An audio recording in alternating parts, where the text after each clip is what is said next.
Hello, hello, welcome. Let me know if you can hear me first.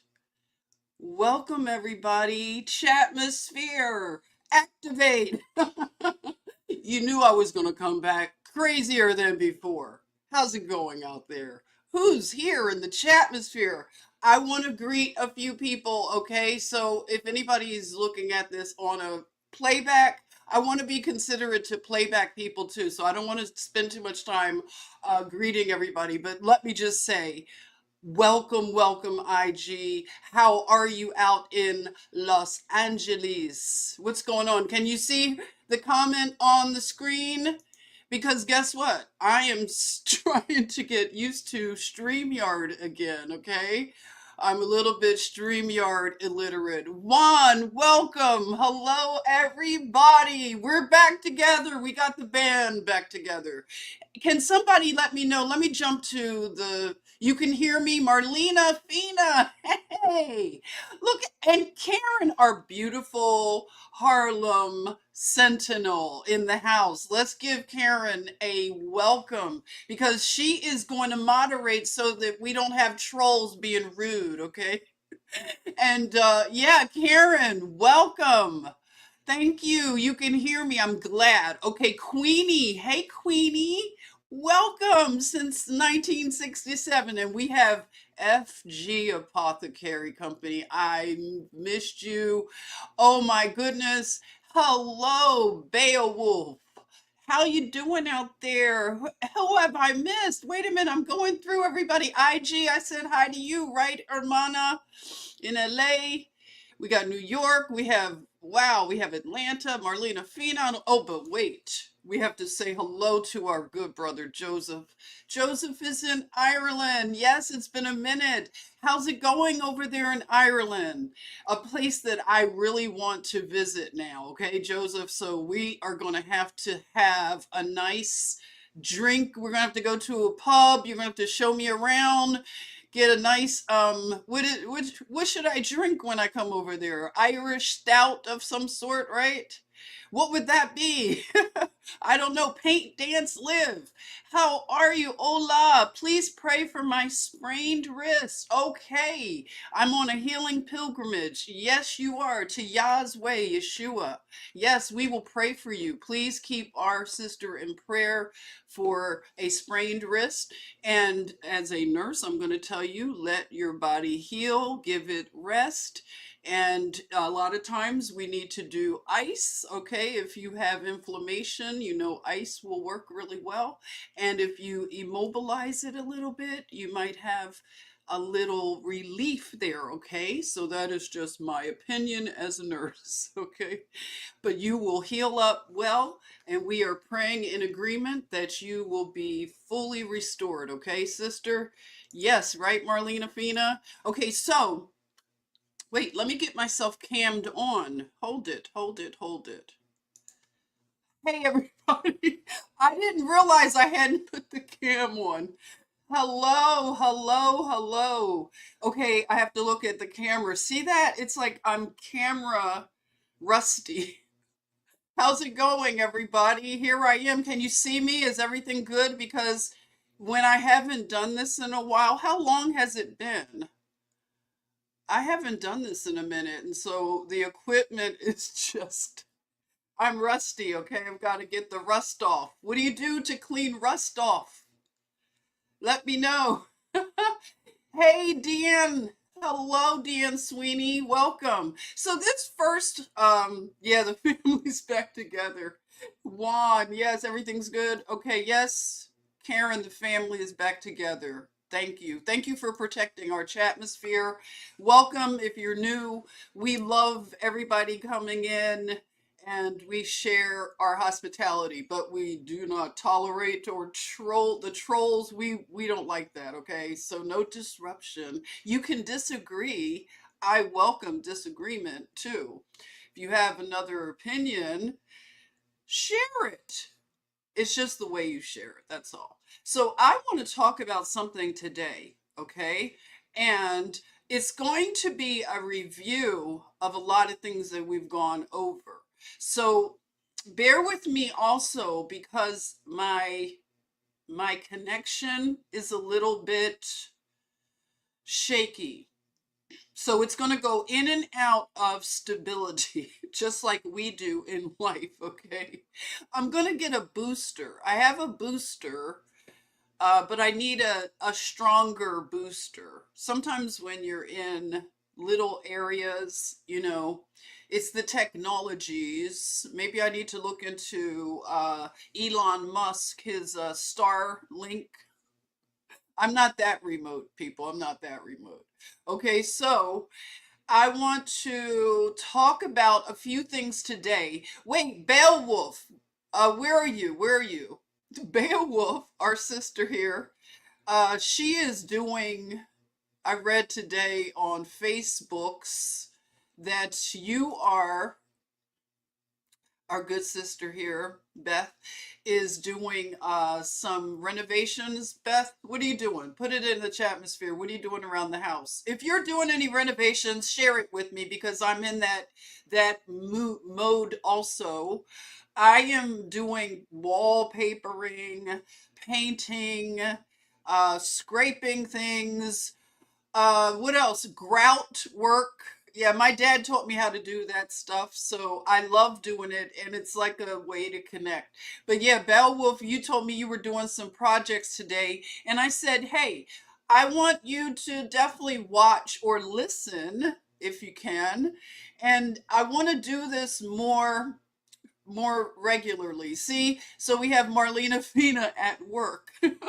And I won't say anything that will make your coworkers look at you strange, okay? Maybe not today, our first day back. I'll calm it down, okay, Marlena? So your workmates won't think that you're tinfoily, okay? But they probably already know, right? It's hard to hide. It's hard to hide. You just screened off your patio. Oh, wow, that's great, Juan.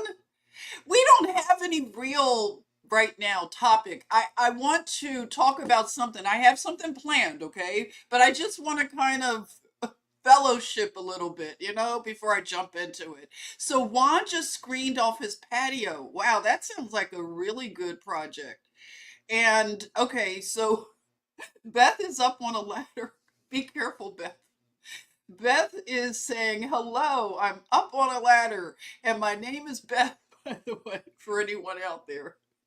I know. Beth is like super cool, you guys. She knows about a lot of Gen X stuff, which I have fun with Beth because we have a lot in common. I know Atlanta from the days before it was the hot ATL, right, Beth? When it was just a sleepy little town, Atlanta. Can you imagine Atlanta used to be a sleepy little town? Okay. Wait, I gotta remember. Okay, sorry everybody. I'm getting my sea legs back. Okay, Atlanta used to be, and tell me, am I looking at you all as if I want to look at you like we were across the table talking. Okay, so Atlanta used to be this sleepy little town, right, Beth? And Beth knows a lot about that. And my dad moved to Atlanta when it was the promise of this black utopia, right, Beth? I know, Beth. We'll talk about race. Yes, I talk about race. I weave it in. I'm not afraid, okay? Not afraid. But yes, so Atlanta was calmer than it is now. I'll just say that. And it was nice. My dad lived in Virginia Highlands, for everybody that knows about Atlanta. Real cute little area, bungalow houses, and it was just nice, you know. He and my stepmother, they were in Amway. I'm an Amway kid, by the way. Anybody else out there was a Amway kid? You know, I've talked about that before. I love being an Amway kid. I learned a lot. I'm not trying to be shady.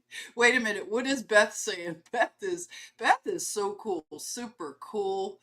All right, Beth is saying, by the way, I used to do cabinetry like Jesus. That's like, wow, that's very Christ-like, Beth. I used to do cabinetry and renovation before becoming a massage therapist. Look at that. Beth is a healer. That is so, oh my goodness, look who just popped into the chatmosphere. Tina, the truth teller. Hello, Tina. Welcome, sister. I'm so glad you made it. Welcome, Tina. She's here. Paint.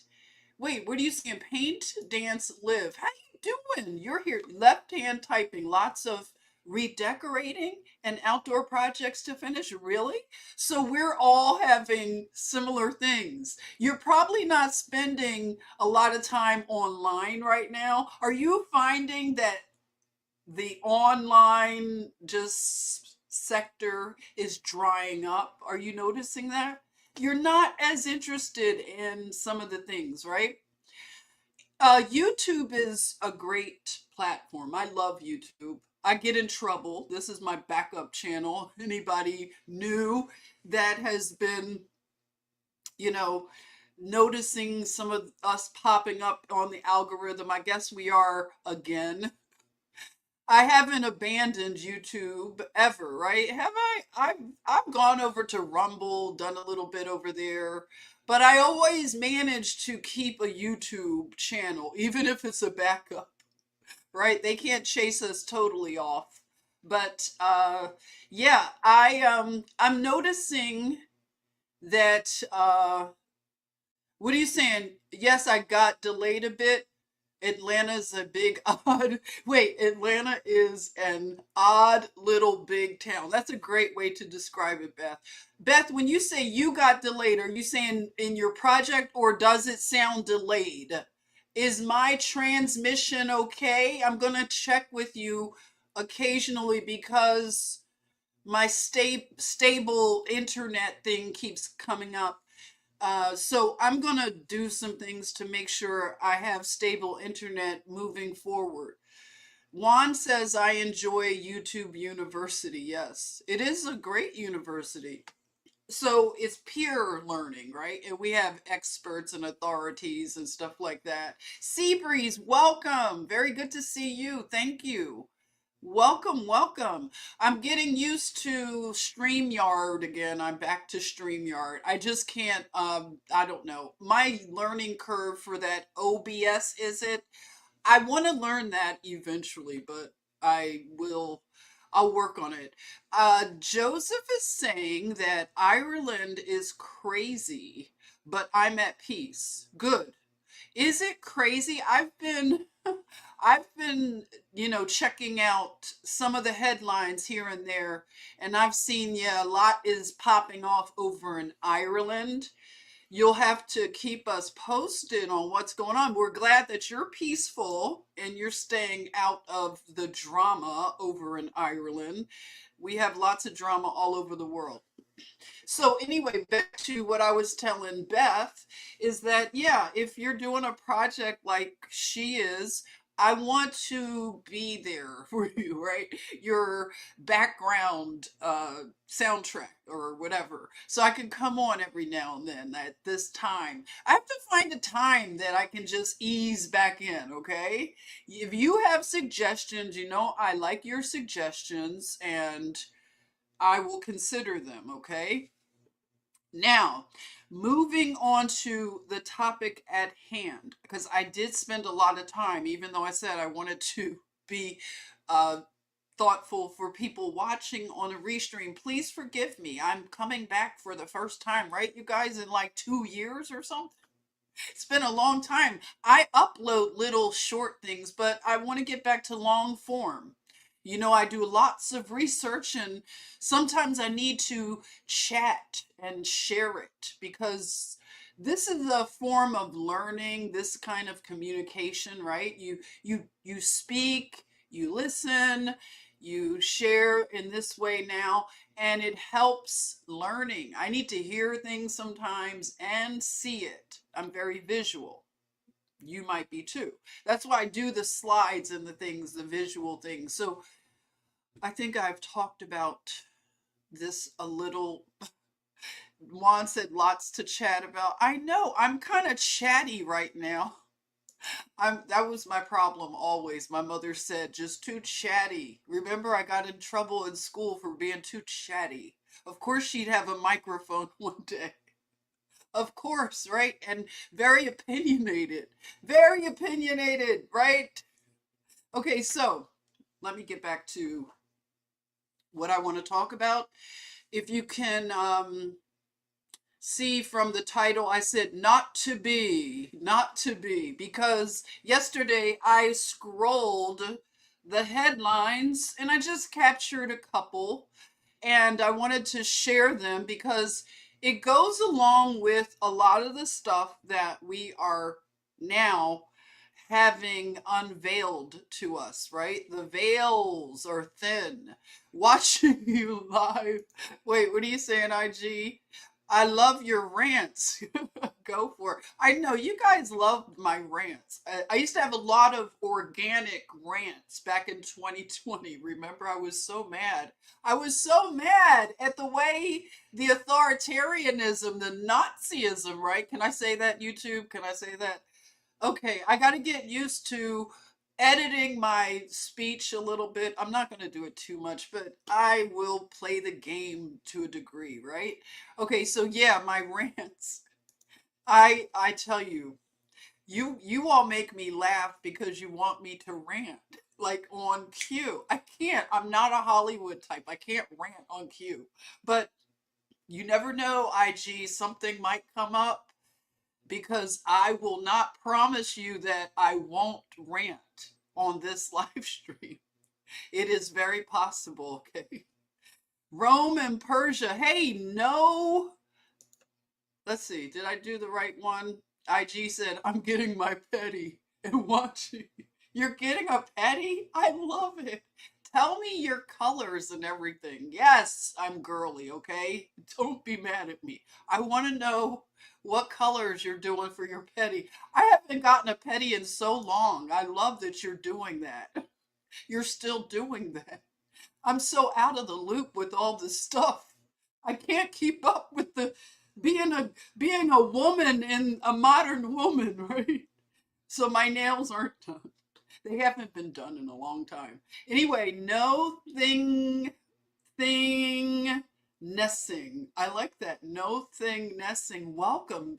Are you a new Chatmosphere friend or are you new? Is it a new name? Because I know some of you change your names and I don't know your new names, but welcome, okay? You seem like a new name to me, but welcome, welcome. You say Rome and Persia are still fighting. Now that's an interesting statement because we are realizing that the ancient people, the ancient ones, they have never really gone away, right? Their culture has not gone away. Have you noticed my new name? I want to call this the cultural reckoning, because that is what's happening right now. We are watching, witnessing, observing a reckoning of culture. And culture really is at the root of everything that I can look at. For me, I mean, culture is started at birth, right? Your mother instills culture into a child, a being. Is that true? Do you agree? So we're going to talk about cultural things, issues, lots of things. I still want to keep it broad and, not put everything in a tight little niche. I like niched things, but it's hard for me to stay niched on a topic, especially these current days that we're living. I just find a lot of things interesting, and you do too. That's why we vibe, right? So yeah, this is I resonate with this statement that Rome and Persia are still fighting, because Rome is still very much alive. The Roman culture, I'll say, empire, you can call it empire, interchange it, and Persia. I have to kind of think more about Persia. I still think of Persia in antiquity. And I don't know, I'm not as maybe observant of Persian culture so much in our American culture, but I'm going to look into what you're saying. I think that Rome and Greece are definitely having some infighting. The Roman culture and the Greek culture, right? And a lot of us who are biblically based believers, these times are interesting because if you are a Christian, or if you say the Abrahamic religions, history is going to probably be interesting to you, right? History has become my like passion, and it's not about living in the past, because I know there is that issue of just living in the past, right? People criticize people who like to look back in history, but I don't see it that way if you have balance. And that's part of what this cultural reckoning is seeking balance, right? And I love balance. I'm always trying to balance things. Like right now, I told you I'm decorating, I'm wallpapering and things like that. So I like balance and symmetry because I love art. I love beauty. And so these are aspects of beauty, aesthetics, right? So we have IG getting a pedicure. These are all parts of aesthetics. We love architecture, right? A lot of us who went down into, I'll say, the rabbit holes, because I want to bring back some of the language that we started to use from 2020, because I want to do a retrospective on the events of 2020 and how our culture shifted. It shifted worldwide, right? It wasn't just here in America, but a shift happened in 2020. A lot of us we've gotten busy, right? Busy in our lives. Life has been lifing. And uh, we may have forgotten some of these details that happened from 2020, because 2020 was definitely a reset of a lot of things, a reset of our world. And oh wow, let's welcome Carmen. Welcome, Sister Carmen Smith. How are you? Yes, Carmen says yes. 2020 began a lot of following rabbits. Yes, Carmen, welcome. Carmen, I'm so happy and honored to have you here, good sister. I want to reconnect with you, good people. I feel out of the loop, and this is me just saying, hey, everybody, I'm back. I want to reconnect again, okay? My time and energy has opened up for me to do this again.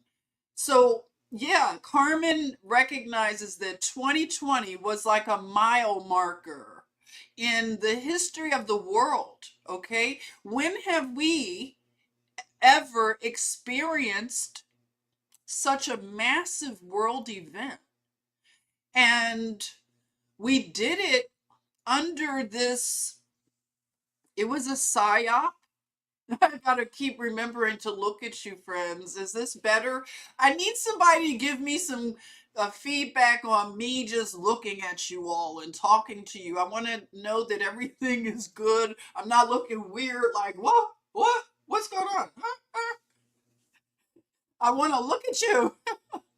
Okay, so just give me feedback here and there. I'm trying to pay attention to the chat atmosphere, but sometimes I break my thought, okay? So 2020, back to 2020. 2020, it needs to be studied, right?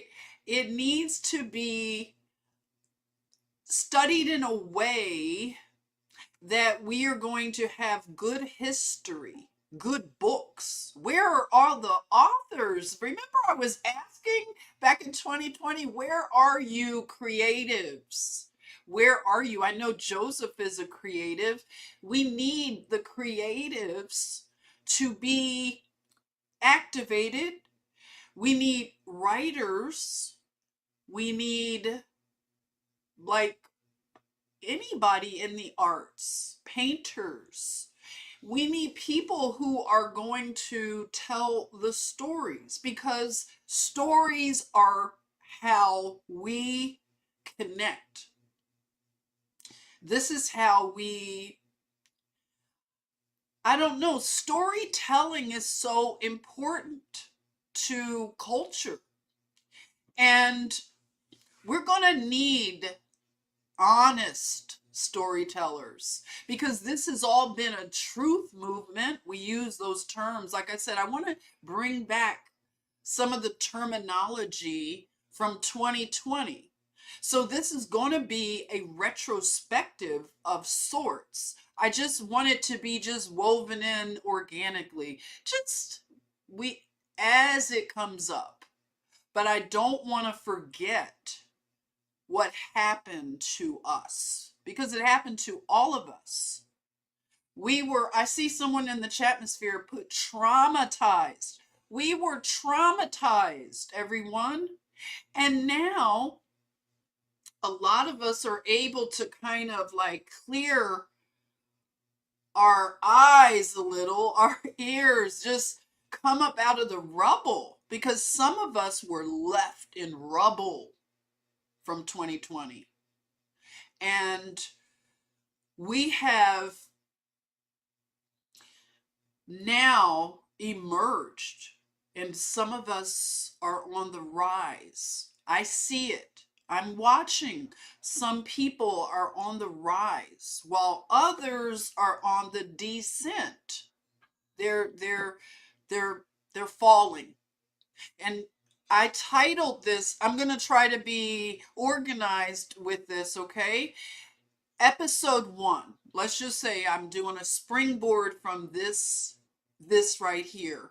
So episode 1, I'm titling Not to Be. Not to Be. And I'm saying not to be because it was a article in New York Post I'm going to share with you in a minute, but they talked about Shakespeare. The wokies are now attacking Shakespeare, and they're citing white supremacies as a problem. So I'll talk about that in a minute. But not to be was, it's always nice when a snarky writer puts something corny. I like corny, okay? I'm corny. So, uh, not to be, it invokes for me falling, okay? And I'll tell you why. Falling are the Nephilim. And this is just going to come full circle, right? Tina, the truth seeker, and Joseph over in Ireland. These two people help me to open up my understanding and just be willing to look into the mud flood, the what is it, the millennial reign of Christ already happening, the what else, Tina, help me, the mud flood, the millennial reign of Jesus Christ already happening, the 1,000 years that we hear are hidden. We have 1,000 years missing in our timeline. Even people who are not believers have come to that conclusion. So we don't have to agree on the spiritual religion.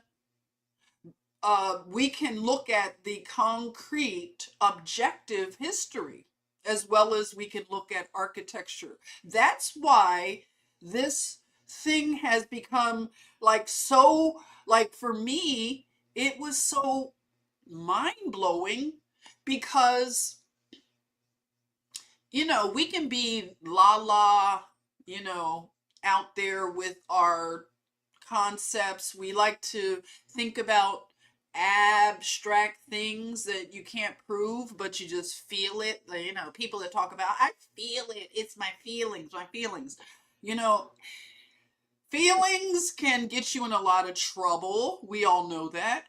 But feelings are important. We just have to know how to balance our feelings and know where they're coming from, because a lot of times they're coming from places that our perception is altered for some reason, right?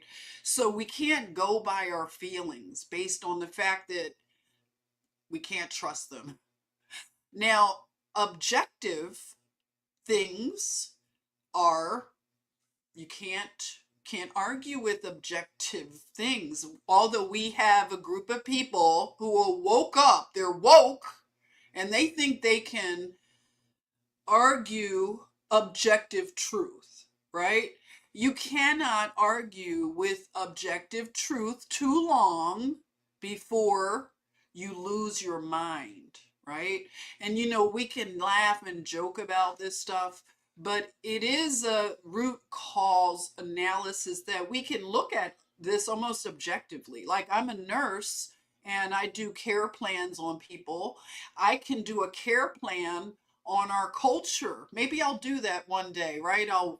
Hey, the nurses, come on out. We're going to do a care plan for this culture and figure out, like, objectively what can be done, because we need solutions right now. We've identified a lot of the problems, and a lot of us don't have to talk about things anymore that we've talked about in 2020. We don't have to. We are convinced, we see it as objective, and we don't have to, truth doesn't need defending, in other words. So the reason that the mud flood scholarship and the millennial season or short season of Satan, which happened after the millennial reign of Jesus on this earth, and the earth also, we're going to park that for another time to talk about the earth and our understanding of what is the earth. We've been hearing about the earth, you earthlings, and we don't know a thing about this place that we live on. We've been told everything. NASA tells us, Elon Musk tells us, yes. I can be objective and balanced about Elon Musk, right? But, we can get pictures, CGI pictures of what they say is Earth, and we can we can either agree with it or we can look into it and challenge it. And the thing is that we should all be mature enough to listen. We don't have to ridicule. We don't have to marginalize, right? But cosmology is really important. That's really the key and the crux of our understanding of where we are, where we live, our home. We know the least about it. We want to know more about what's happening on Mars and Jupiter and wherever else, right? Some of some of these people love Saturn a lot, right? A lot of Saturn people. We know about Saturn. We'll mix a lot of that stuff in. But, being so worried about what's happening in the heavens and you're living right here on the earth, it's like I started thinking, like, does that make any sense? Like, really? What does this? I used to love all that stuff when I was a little kid because you're programmed to love it. Like, I want to be a astronaut, right? Well, you're a space cadet anyway, Jen, right? I used to be, well, you might argue I'm still a space cadet, but yeah, listen, I'm more concerned about this earth than I've ever been. Like, I really want to know more about the unknown things about the earth, right? The stuff they've been suppressing, right? So, yeah, we, a lot of us opened up to the mud flood scholarship because we know that we've been lied to. A lot of us, we were listening to, what's the guy, you all know the radio show Coast to Coast Radio. Let me know in the chatmosphere, where are all the Coast to Coast radio listeners? Because I know you are. A lot of us were. We listened to that stuff. Jen, our space cadet. You're all space cadets, right? I might share the picture of me proving that I'm a space cadet. Art Bell, thank you. Carmen, Art Bell, Coast to Coast. Oh, don't try to act like you weren't listening to Art Bell. Listen, when I was a nurse, well, I'm still a nurse, but you never stop being a nurse, sorry. When I would work night shift out in LA, Pasadena, rather, I was out in Pasadena and I worked at this really cool little hospital. And everybody in my unit would have to listen to Art Bell. They knew it. They're like, oh no, there's Jennifer with her crazy conspiracy radio. I'm like, listen, if you want to have a nice shift, just let me listen to Art Bell Coast to Coast and leave me alone. And we're going to have a good shift tonight, right? Tinfoil posse. That's right. So, if you were open to Art Bell, you knew that we were being lied to. If you listen to any one Art Bell show, you got enough information to know that this was a lie. Everything was a lie. And it feels bad to be lied to. A lot of us have a lot of ego issues tied up into admitting that we got duped. I don't know, for some reason, I don't have a problem with it. I don't know why. Are you okay with admitting that you've been lied to? You've been duped all your life? Like all your life? First lie told to you was Santa Claus. I mean, come on. Someone, hey Sheridan, is Art Bell still around? I don't know. Can anybody answer that? Put it in the chatmosphere, or later on, if you're watching this as a restream, please put it down there. Is Art Bell still around? I don't know.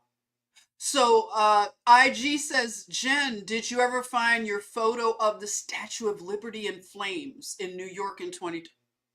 You know what? You just made me get off of what I'm on a tangent. But IG, listen, thank you for that, because I am going to talk about that today. I haven't found the picture, but right now I probably will find the picture. I bet if I looked for that picture, I'm going to find it. What IG is asking for anybody new, and welcome to anybody new, welcome, welcome. This is my channel now. I'm going to stop calling it my backup channel. I am locked out of my main channel, but this is now my main channel. I've not ever gotten access, you all, to get back into that channel. And it's not out of a censorship YouTube issue. It's my own fault. I changed phone numbers and I didn't realize that I had an old phone number tied to it because I hadn't needed to get back in. You know how you have everything set on your devices and you automatically go in? Everybody, word to the wise, make sure you never run into that problem. Your phone number thing, you have to put the phone number in. And anyway, it's tied to an old phone number now, and I can't get in. If anybody knows anybody at YouTube has any, like if I were Kim Kardashian, I would not have this problem, okay? I would have a YouTube person that would just, kiss my butt and do anything I needed, right? But anyway, that's why this is now going to be my main channel. And I want to, share things even on the community tab. So come back and look. I want to share things, right? Maybe treat it like a little Substack or something. Or maybe I'll do a Substack. We'll see. Carmen says he passed away in 2018. Oh, thank you, Carmen. So all right, Art Bell is not with us on this plane anymore. So back to IG's question. Did I find the picture? IG said, ask JFK. RFK Jr. That's going to start a whole thing, right? I accidentally said it. Anyway, okay, let me get serious. IG asked me, did I find a picture of the Statue of Liberty? I worked in New York City. This is for anybody new and didn't know it. I worked in New York City in 2020. I went up to work as a nurse during the pandemic, and I was a frontline essential worker. Remember all those weird dystopian terms while everybody was locked in the house? They were listening to all that cool music. Remember all the DJs emerged? They were playing all the old R&B. They were having parties at home. They were ordering from DoorDash, Uber Eats. I just saw all the fun, but I had to work. So I wasn't having fun like you all. And then they were having parties. They were listening to the music. They were also buying a lot of things on Amazon. They were making, what's that little Amazon guy? Jeff Bezos. Shout out to you, Jeff. You're probably so bored you might watch a channel like this. You have everything else in life. I can't imagine having that much money. I'd be bored watching little podcasts maybe sneaking in. You never know who's in your chat. You really don't.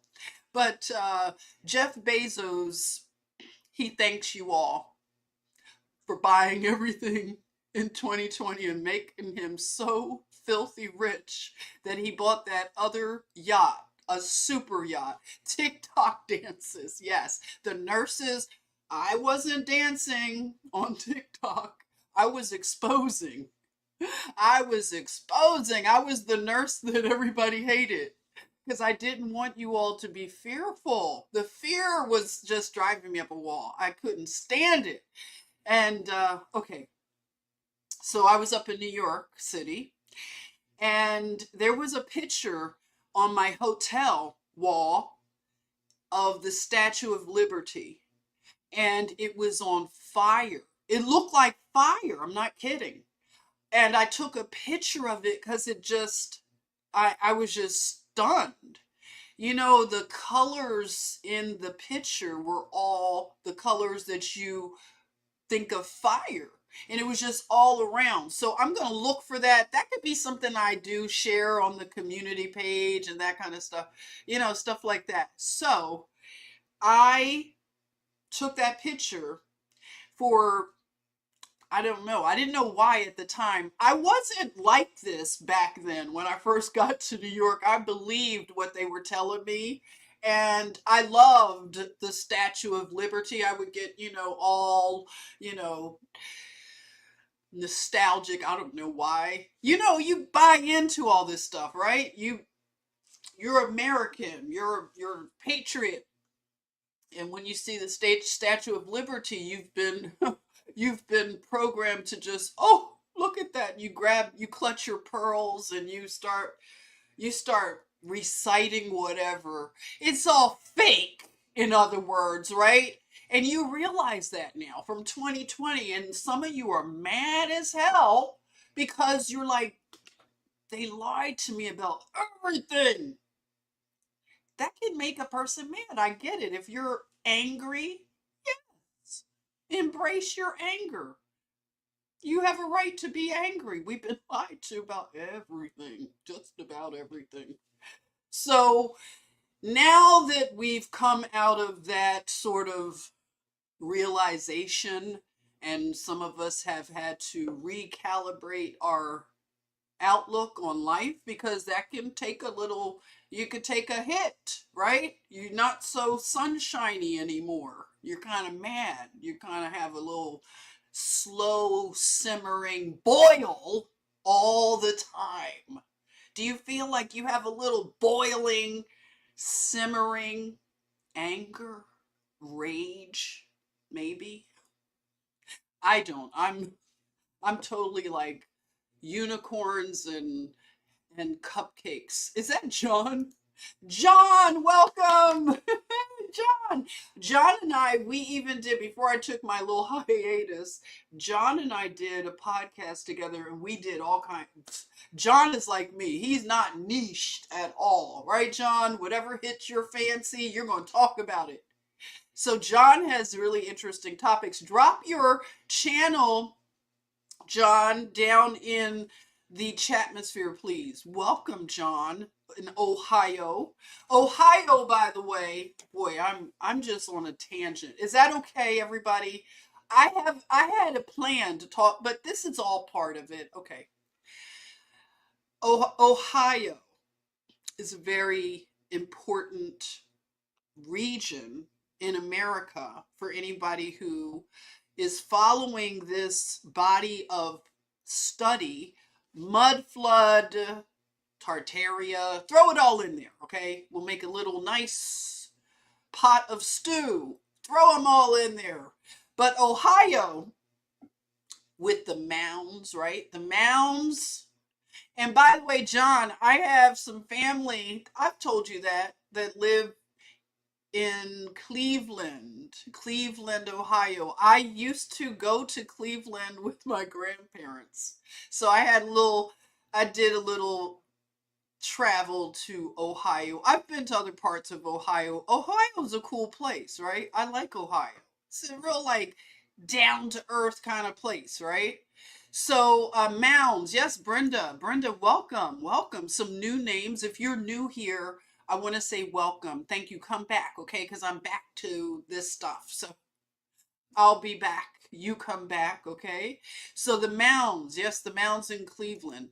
I want to talk about these things. We're going to talk about these things. We're going to just put them on the couch them, as they say, couch them. Speaking of couching them, look at this. Look at this baby. Ohio players. IG would. You would bring up the Ohio players. Make me want to pull out some music and go back on to what were we had our own radio station here, you guys. We used to do a lot of stuff together. We had a radio station, the Ohio players, right? Oh, all the history.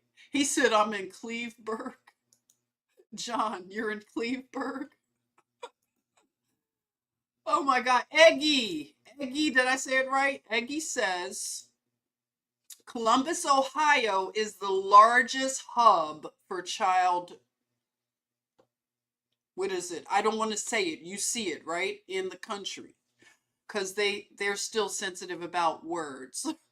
Yes, Ohio, I could spend a whole show on Ohio.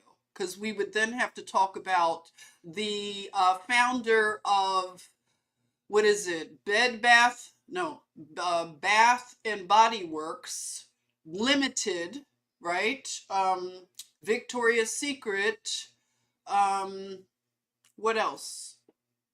You could throw a few others. The L brand, we're talking about the financer of Epstein.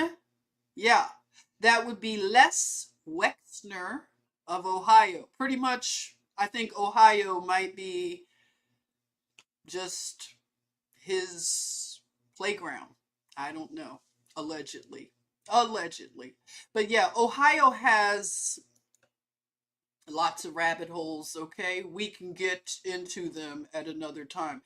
So yeah, Abercrombie and Fitch. Yeah. So you know where we're going with that. So you to bring up that they are one of the largest hubs.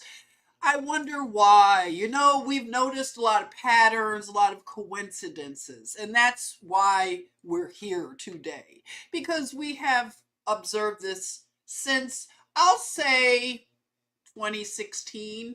A lot of us, 2016. And then 2020 was just like, hey, can't deny it anymore. It's pretty much too many coincidences. Mathematically, it would be impossible, right? Okay, so back to New York and the Statue of Liberty. And this is what I want to talk about. Let's see if I can share the screen. Okay, bear with me, everyone, because again, I am getting used to StreamYard again. They have a few features that they didn't have before. Let's see. Can you see that? Let's kick off the slides with this right here. You see a person with a sign, remember? This might have been 2020. It says, Biden, please let us in. Remember that?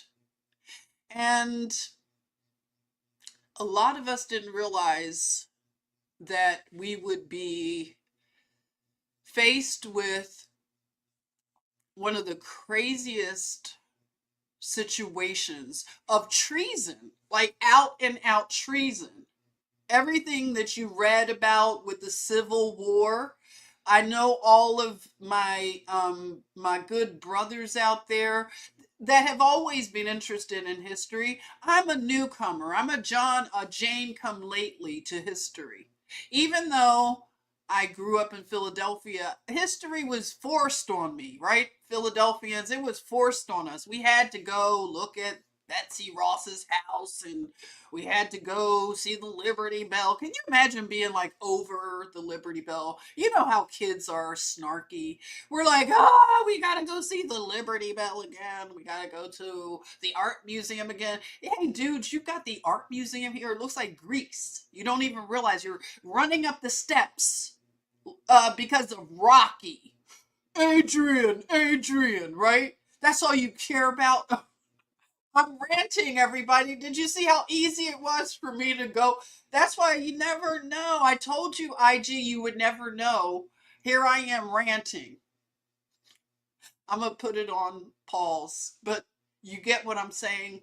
You live in a city with all this history, and you become interested in history later. Whatever. I wish I was interested in it before, but never too late, right? Because it's a passion right now. So, oh, what was I saying? I need the spoon, John. I'll find the spoon.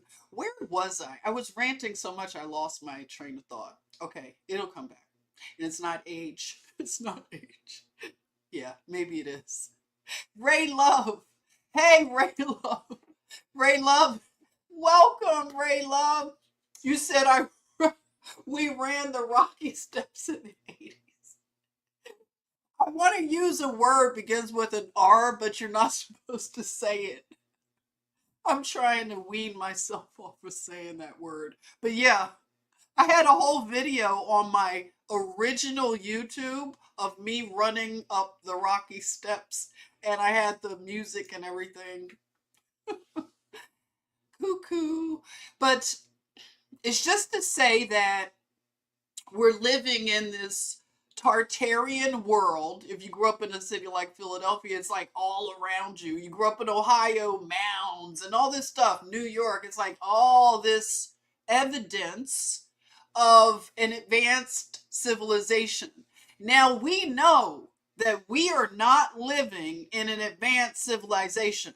Do I need to argue with somebody, debate with somebody on that? Is anybody in the chatmosphere willing to say that we currently live in an advanced civilization? Please put it in the chat. I want to see. I just want to see what kind of people I'm hanging out with right now. Eggy, you know me? Eggy's your best rant ever was January 7th. Oops. Was January 7th, 2021. That's when you started following. Oh my God. Oh wow, that's been a while. I remember that rant like it were yesterday. I think my blood pressure might have increased that rant. But John says advanced. That's funny. John. John says advanced mental decline. That's funny. That's really funny, John. I agree. Advanced mental decline. There's no way anybody in good faith and honesty could say that we currently are an advanced civilization, right? We are a digressed, is that a word? A advanced, what's the word? We are devolved, okay? A devolved and devolving civilization. And it is imperative for us to bring it back from the virtual precipice. If I could borrow a word from Beyonce. Remember when Beyonce, if I were more versed in this StreamYard, I would pull it up, but I'll get better with that. But just remember, if you watched the Kamala Harris, you may have watched the rally or just the part where Beyonce comes out and, she's got Kelly Rowland dressed up like, I don't know, like a dude and weird. She's dressed, it just weird fashion, but they're high fashion people. So they come out on the stage and Beyonce says one of the most prophetic things. And you have to give a person credit when they're correct. And she was so correct by saying that we are on the precipice, right? Do you remember she said precipice? She used a big word. I was so happy. And she's so correct. We are on the precipice of something. And we've felt it. A lot of us have felt it. Beyonce, and the people like her that worship the devil, allegedly, Satan, they think that Satan is the good guy and Satan is going to win this historical, biblical war.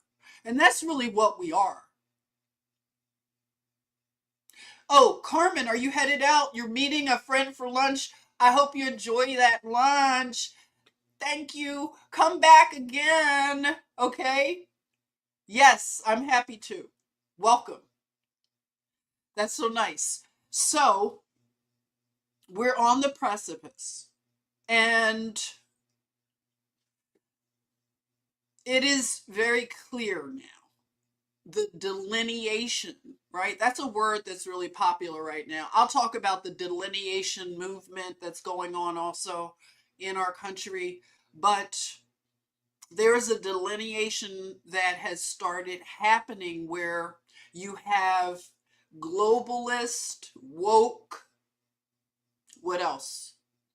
Luciferian, Satanists that don't like law and order. And then you have people who are populist, you know, a lot of the words they populist, conservatives, traditionalist, what is the word? Like the trad wife movement. You have orthodox. These are the words now being used to show a camp, an ideology of people that are rejecting the culture that those people celebrate, and the people that are wanting things to be orderly and lawful, they tend to see the Most High Yah, God, as the authority for that. So you see the clash, and we're just witnessing more of the clash. But what I believe is the clash is coming to it's culminating into a big crescendo of sorts. We're going to come to some, an impasse. We are at an impasse where we know that we can't continue being pulled in the direction of chaos and objective reality denying. We can't continue doing that. We have to acknowledge objective reality and truth. We may not like it, but we have to respect it. And we have to also have a code of living in order to have a civilization, right? That's civil. And that's where we are. It's real simple. People just want things to go back to some form of sanity. We're not talking perfect, but sane, where the inmates are not running the asylum that we currently are all in. We just have to get out of this asylum. So, 1 minute. I'm still here, okay? I am still here, but bear with me a minute, okay? Let me look in the chat. Let me keep up here. If I've missed you, please forgive. I'll catch up with. Okay. Yeah, I'll catch up with the chat. Okay, so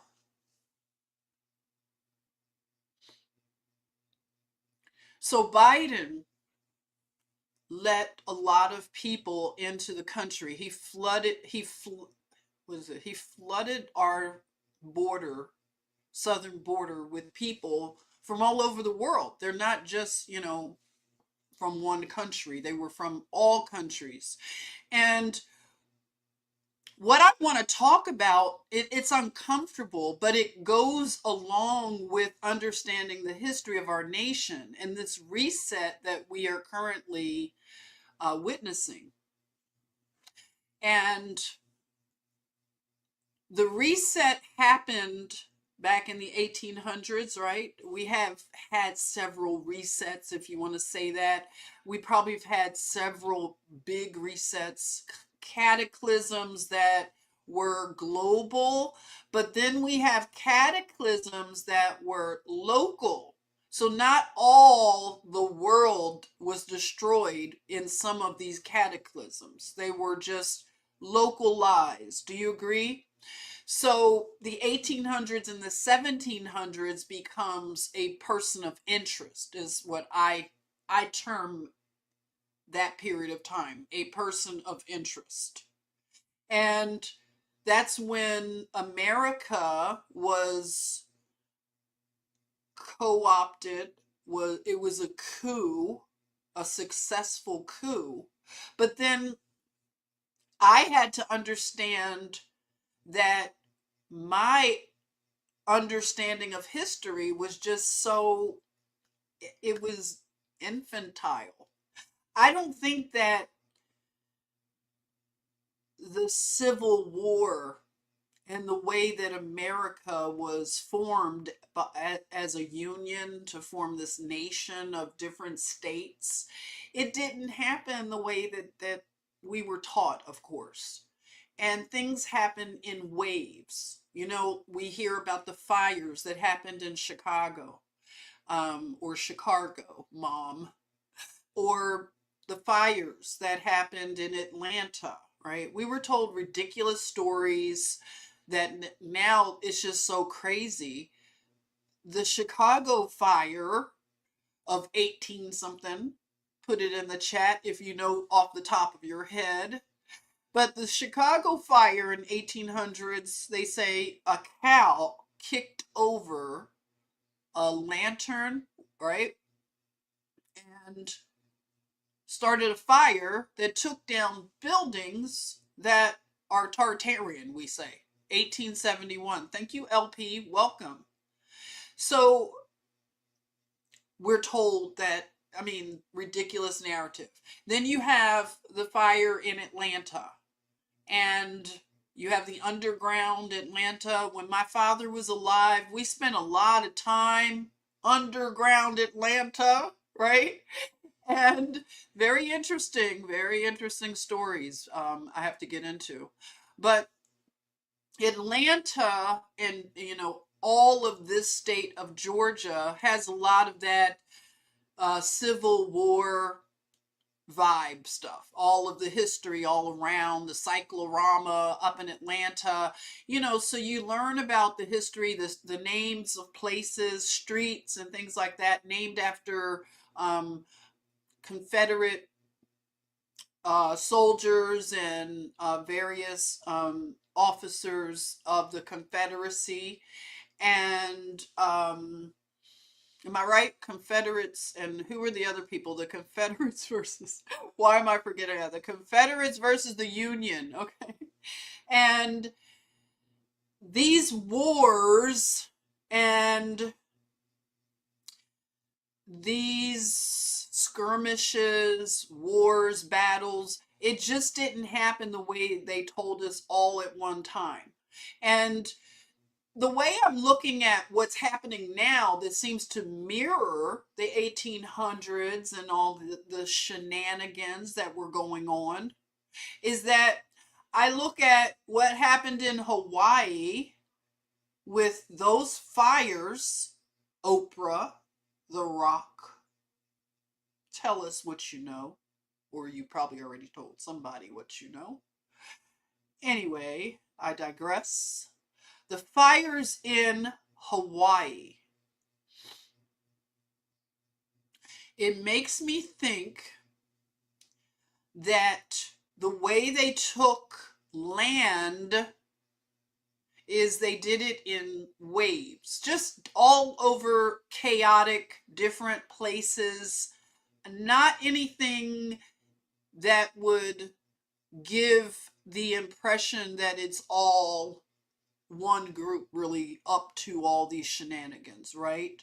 So they know that the chaos that ensues and the short attention span that most people have now, they know that we'll be on to the next, right? On to the next, chasing the next topic or headline.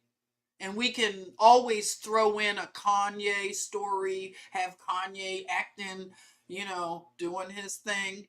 Or we could have a story about Kim Kardashian, something she's doing, you know, anything. We could talk about Justin Bieber's meltdown. We could have Britney Spears dancing in front of a fireplace about to burn everything down, right? You know, we are distracted in a way that it's just so hard to stay focused on one thing, the public.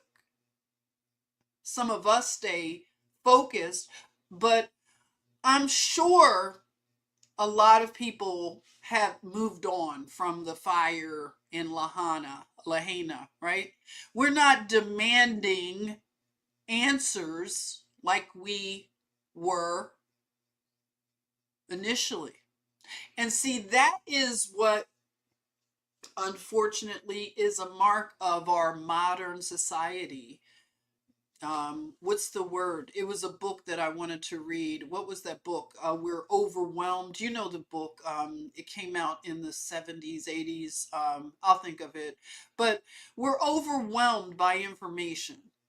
And it's easy to get the focus off of what is happening here, and then we could start off anew. We could pop off some more fires somewhere else, right? Or floods or whatever. Yeah, we may not be advanced in the ways we should, but the other side, the people who want Satan to win, they are advanced in destruction, in methods of destruction, right?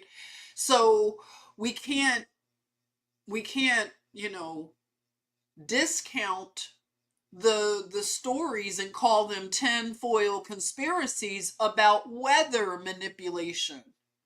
It's funny that Kanye West, he serves as a jester of sorts on the world stage, but when they had the floods, the hurricane in New Orleans, Kanye factored in. Remember, he was on the world stage and he said that Bush didn't like black people.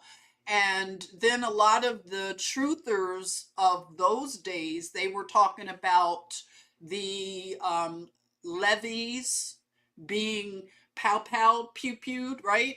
The levees, remember the levees? And then you listen and you start hearing similar things to the narratives from the 1800s.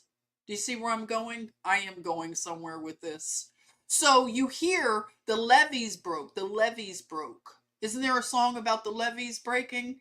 Let me know. Am I remembering a folk song from the 70s about the levees breaking? So the levees break and people are flooded out. And then what happens? They migrate. Do you see the terms are very similar? Migrate. They migrate somewhere else. They sent them to Atlanta.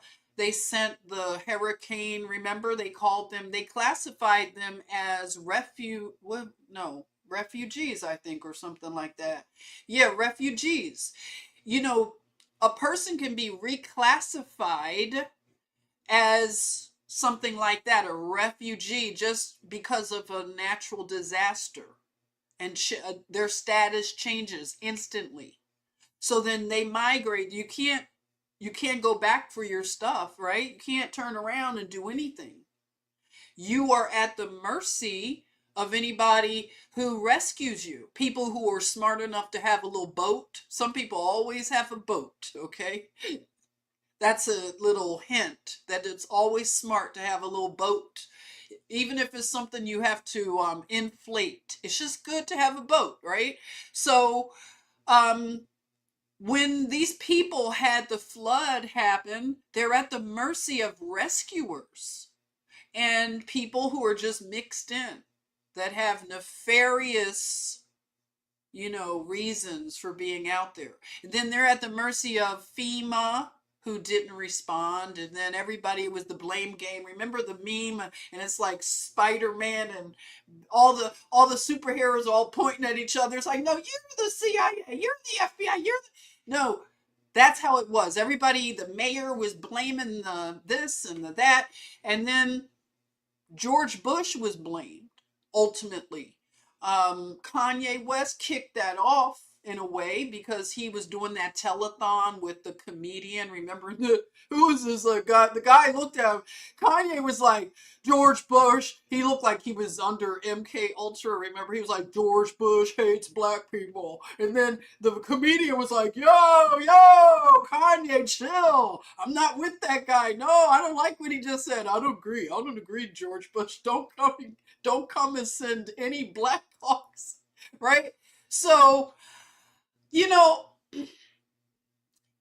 another term that is used and was used during Katrina was the Army Corps of Engineers. Now, I am not coming for any military people because I know that incites people.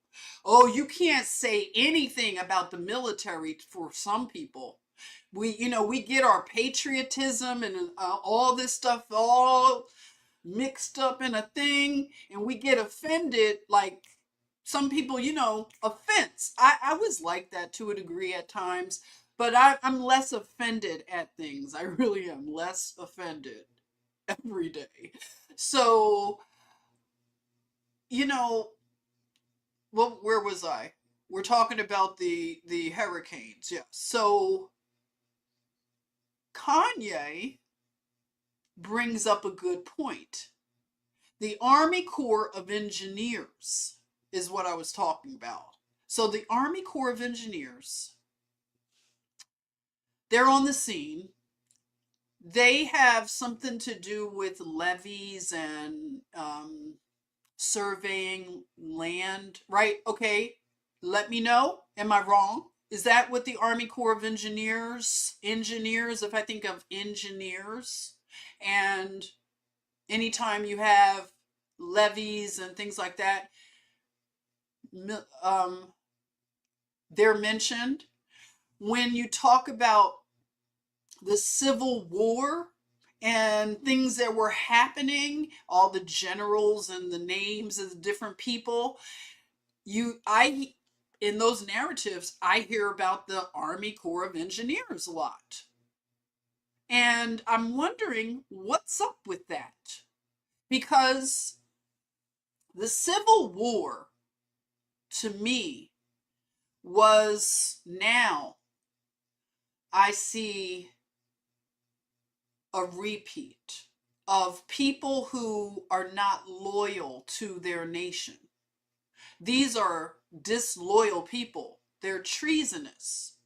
And that's a dangerous type of person. Someone who will sell you out, sell their nation out. That means they are a viper. You cannot trust them.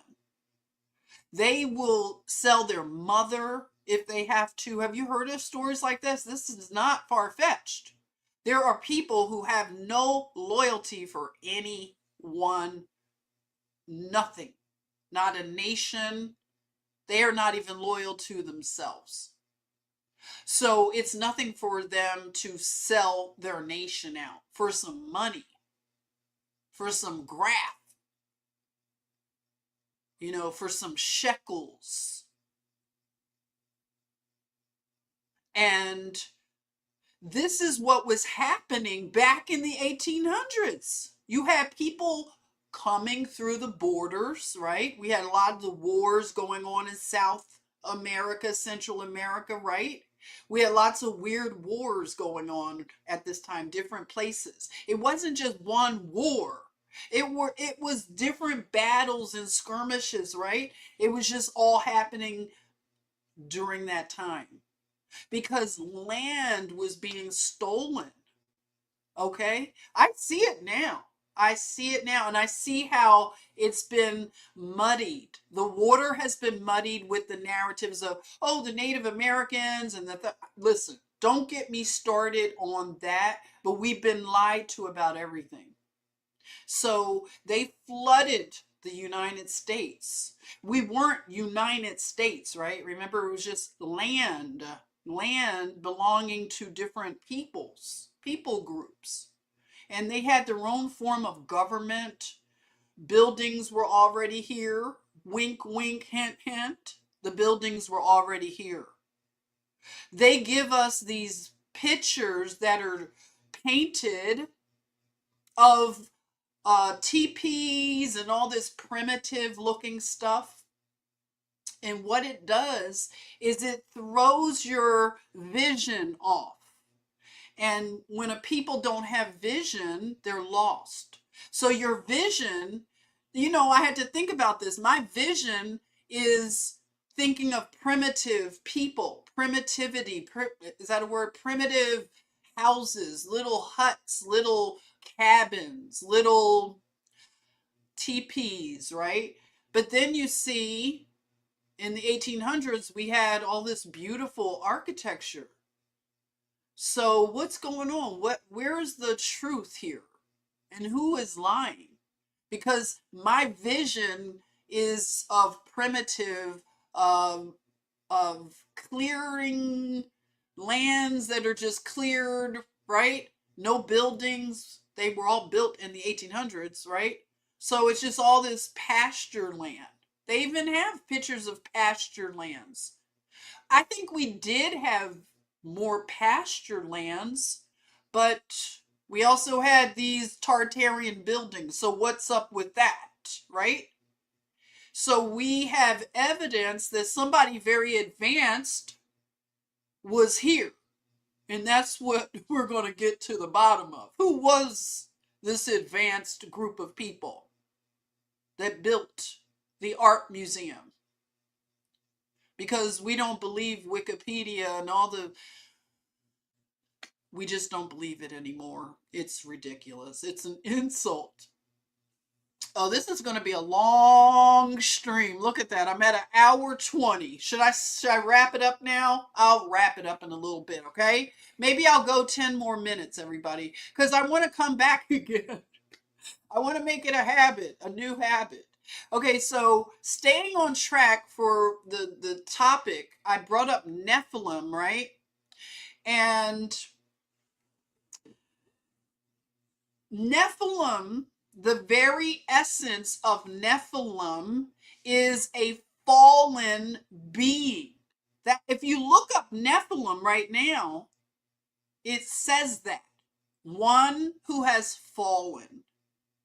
And right now, we are watching the fall.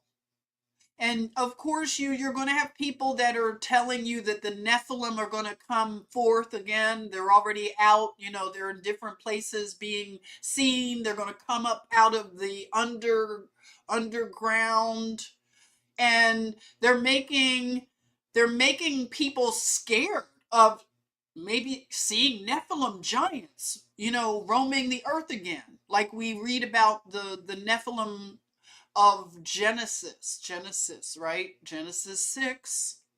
And people are fearful that we're going to experience and witness something up with the Nephilim. Now, that could be so. I want to get back into like pinning down some of these things because I have listened to a lot of theories. I have prayed about things and done my own research, and I'm just trying to make it all come together and make sense, right? Oh no. Juan said, Juan, you need to stop. Juan said, Jen, you sounded like Billy Carson.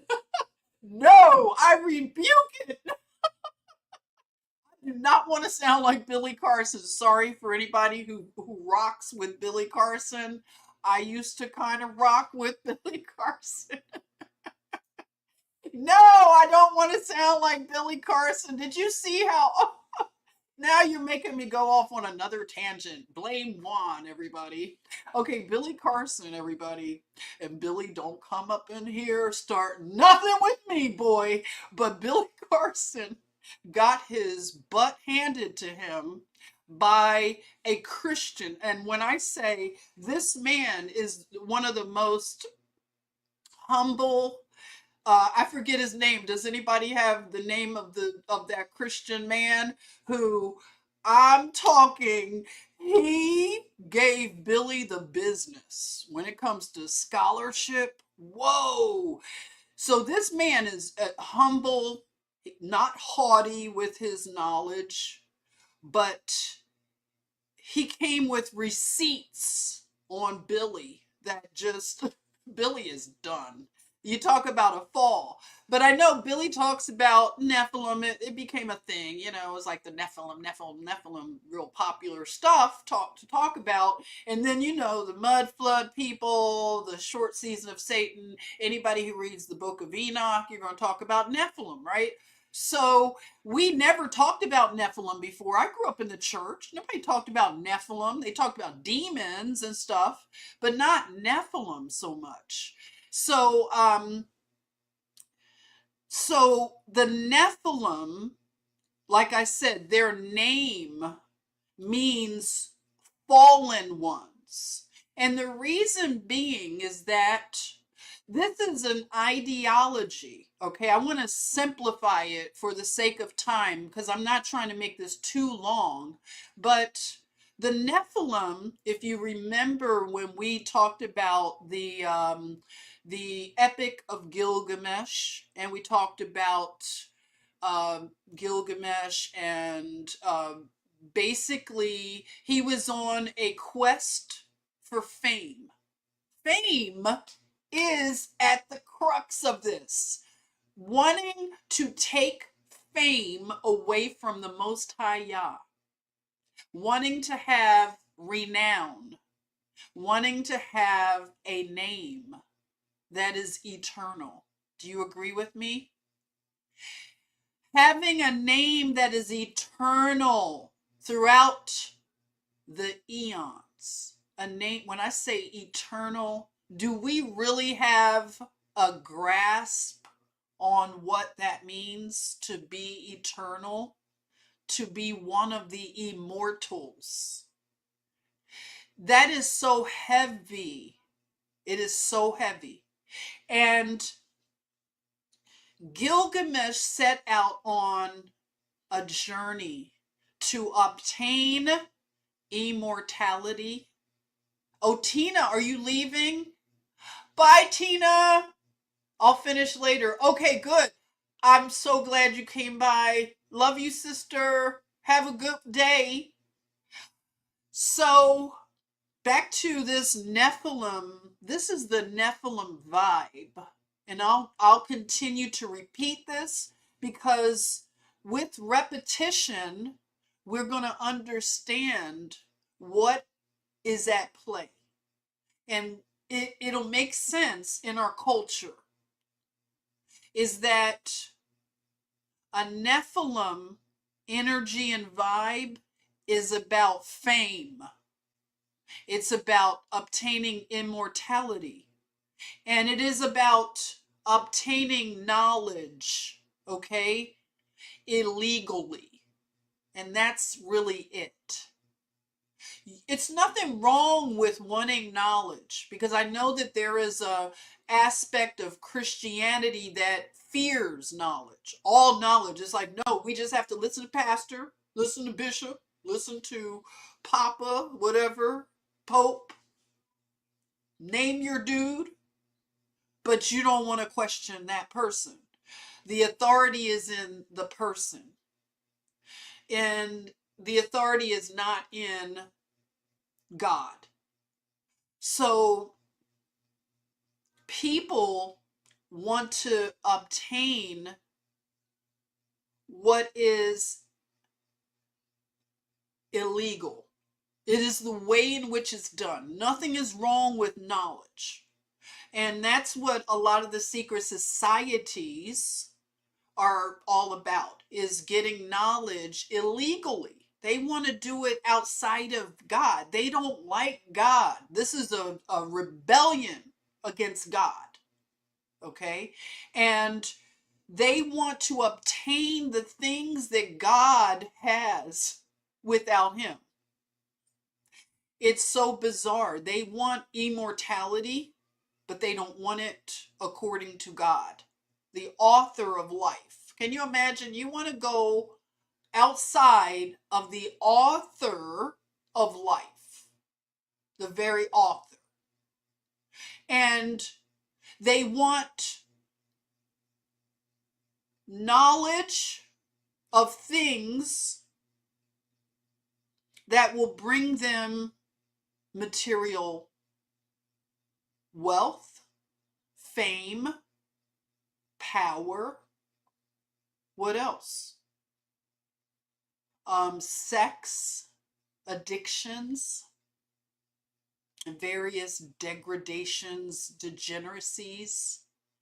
So They want to defame the author of life, the very architect. Do you see? Everything they do is a mockery. They talk about architecture.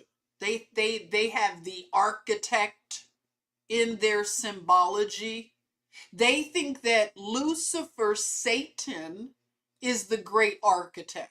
So their architect is Satan, who has to build fake stuff, the fake world order. It's not a new world order, it's a fake world order, because they have to obtain power through trickery, through deceit, through violence and force, through media propaganda and spin, so mind control, Hollywood, the whole thing.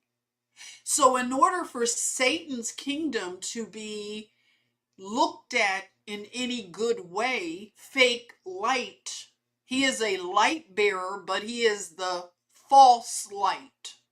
So he can appear as a beautiful angel of light, which he was created as. And they think that he is the liberator. He is the one that gives freedom from God, because God to them is oppressive. It is, to follow God's laws, that is enslavement to that mindset. It's really simple. That is something they do not want to be told, that they cannot indulge every proclivity that is known to man. They want to indulge in things and not be judged. They do not like judging eyes. They do not like it. Their egos are very fragile.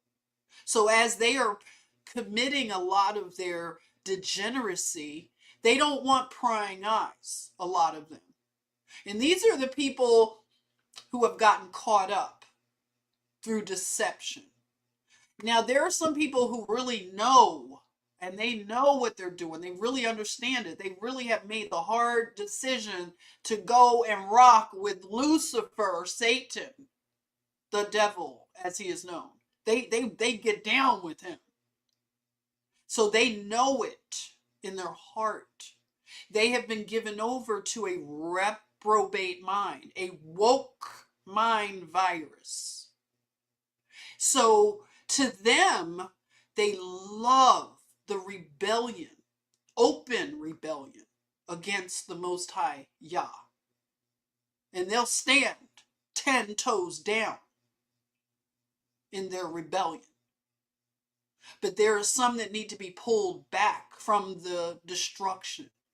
Some of the people have no idea what side they're on. They really have no idea. So these things are helpful when we talk and we expose,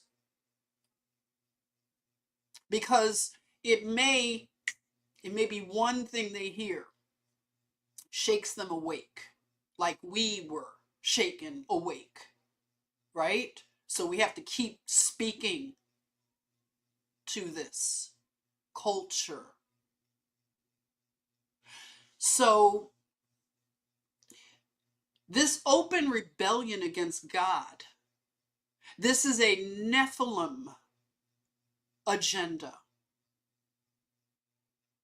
And we are watching the fall of anything that is opposite, in opposition to God and his laws.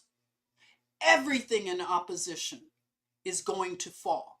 Everything is going to collapse. So we are watching it right now in real time. It's exciting, and it's really comical. I love the guy. What is the guy? He does the black what is it? The black conservative perspective. What's his name? I love watching him, because I remember when his energy, he was frustrated. Do you remember because I've watched him for 4 years, but he used to be so frustrated giving the reports and stuff. I remember him just being angry sometimes. Now he just has like his countenance is so it's lighthearted. He's laughing. I mean, cracking up for his content now. He's just laughing because he is reporting in real time the destruction and collapse of the Democratic Party. He's just like reporting on it as it's happening. And he is having so much fun, and I love to see him having fun. When he laughs, I'm laughing with him. Do you know what I'm talking about? The Black Conservative Perspective. I think that's his channel. But he is laughing at the Democrats. And back to the retrospective of what happened in our country. I know I'm jumping all around, but it's going to get back. I'm going to wrap it all up, okay? I said I would stop in 10 minutes. I'm sorry. I have a few more points. Okay, so where did I leave off? I forgot again. I'm basically saying, in a nutshell, can it be in a nutshell, that we're watching a repeat of that reset that happened, the usurping of America by this banking cartel, I'll call them for now, just to simplify it right now. I'll get into more of the details later, another time. So we in America have watched the progression of what happened in 1776. I know we celebrate it, and I know I'm going to step on some toes. You can disagree with me, but just know I'm not trying to offend you on purpose, and I'm not trying to be divisive or whatever. But if you disagree, just, drop it down in the chatmosphere or the comments, and I'd love to hear why. But it's making sense to me that this 1776 date is very important for more than I thought initially. Okay, we say the birthday of America, very young nation in comparison. And we see that the Statue of Liberty, like I was saying earlier, I used to have this fake emotion that I would conjure up, to use that word. I would conjure up a feeling from what I was programmed to feel when I would see the Statue of Liberty, right? It's like, oh my goodness, all the history. Oh, you unwashed masses, right? Why is that connected with me, my story, right? Because I was told I came on some boats from Africa, but you came on boats from Europe. But boats are factoring in here. We'll talk about that another time. But I'm saying that my feeling was fake, and I was generating it somehow. If I were to see the Statue of Liberty now, I'm going to have a different feeling. Way different. I don't know how. I need to go to New York and see how I would feel. Okay? But I don't feel the same way about that statue. And it makes sense what people are saying about that statue. Okay, so let me go back, and I'm going to try to wrap this up. The picture I have on screen, Biden, please let us in, and the treason of allowing your country to be invaded. And I'm just going to say the word, this is what it is. To be invaded by foreign enemies. And to allow such a thing to happen is beyond comprehension. I know money makes people do some crazy things, but you have to live here, your progeny have to live here, Biden and the Biden family. Last time I checked, you guys chill out in Delaware, the first state, and that's kind of close to New York and other places. And I'm just wondering, how do you keep the zoo, to borrow a term from Biden, how do you keep the zoo from coming and creeping into your beautiful Biden family? How do you prevent anybody from corrupting your perfect Biden family over there in Delaware? I know they have, they have security, but you have to still engage in this culture somehow and go out and do things, right? Or maybe you just have everybody doing everything for you, but your progeny are going to get out there. Your grandchildren, your great grandchildren, and your other family members have to live out in this world. So you're allowing for foreign enemies to come and invade your home where you lay your head down in Delaware. You're going to allow for that to happen because you want money. You're going to need money to get more security and live more guarded and gated away from society. At some point, this is not sustainable. And that's why things begin to catch up with people. And anybody who's on that side, and I talk about the Nephilim, everything's going to fall. That's not orderly. That is not lawful at this time. Because the short season of Satan is culminating into the end. We're going to see an end to this. And that's the whole thing. We're starting to now understand this. So, let me get... Okay, I'm back. Okay, so, let me see if I can share another.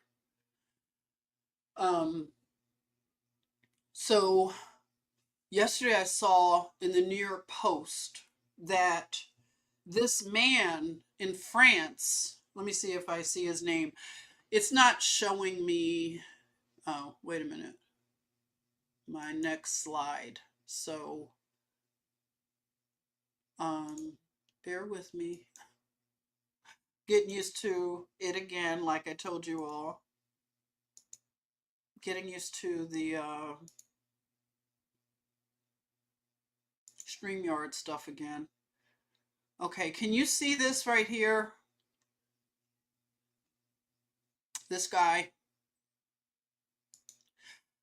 A French parliament member is demanding the U.S. return the Statue of Liberty, claiming America has lost its way and no longer stands for what the iconic sculpture represents.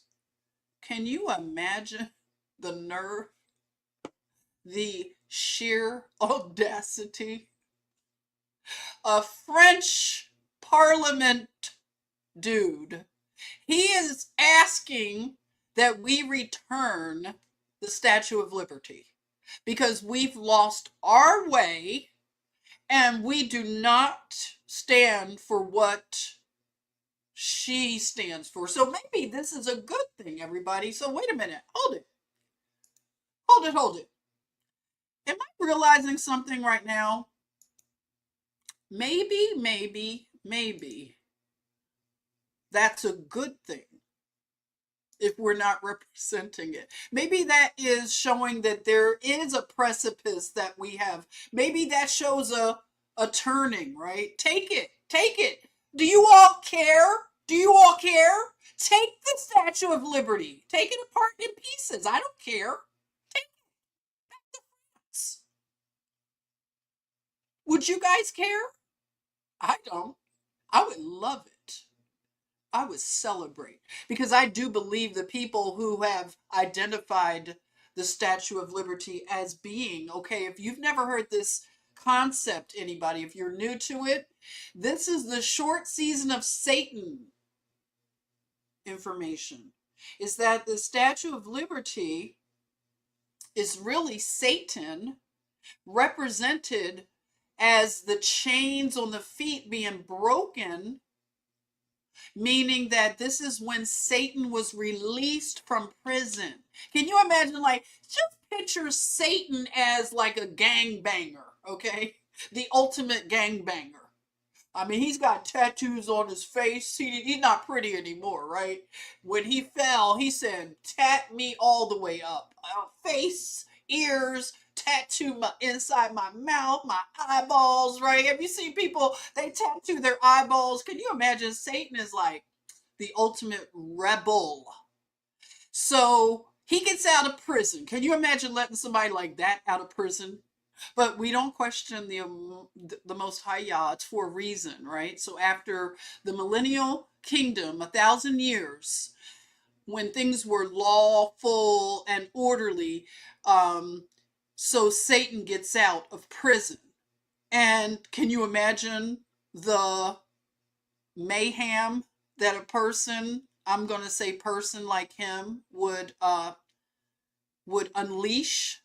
And the deception. So the short season of Satan is full of deception. So it goes straight to, lying to the people about what happened.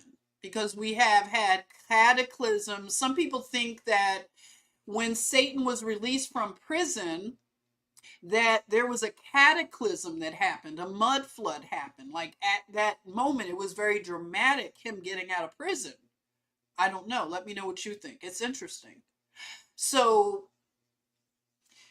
the 1776 date of their mile marker of when Satan was released, and then the short season would be kicked off, and deception would just increase. It pretty much sounds like what we're living in, times of massive deception, where up will seem down and down will seem up. Right will seem wrong and wrong will seem right. And the mind virus of many people, the woke mind virus parasite, is making people just cling to this fake world system. They can't be challenged. They just react in such vile ways. They attack, they hate, they show hatred. And so it's hard to imagine that some people are going to come out of the woke mind virus. I think a lot of people need to be detoxed from their parasites. A lot of it is really physically parasitic, right? Do you believe that? If anybody is out there wondering about cleansing their bodies of parasites, it's something you might want to research. So back to the Frenchman wanting to take the Statue of Liberty. If I could say this in French, come get it. Let's look it up. How can I say that in French? 1 minute, everyone. I'm going to look up how to say come get it in French. That doesn't sound so good. I don't know. Maybe that's not the best. Come get it in French. Come get her. I'll say come get her. Come get that bee, right? Come get her in French. I have to be silly. Come get him. Wait a minute. That's even better. Come get him.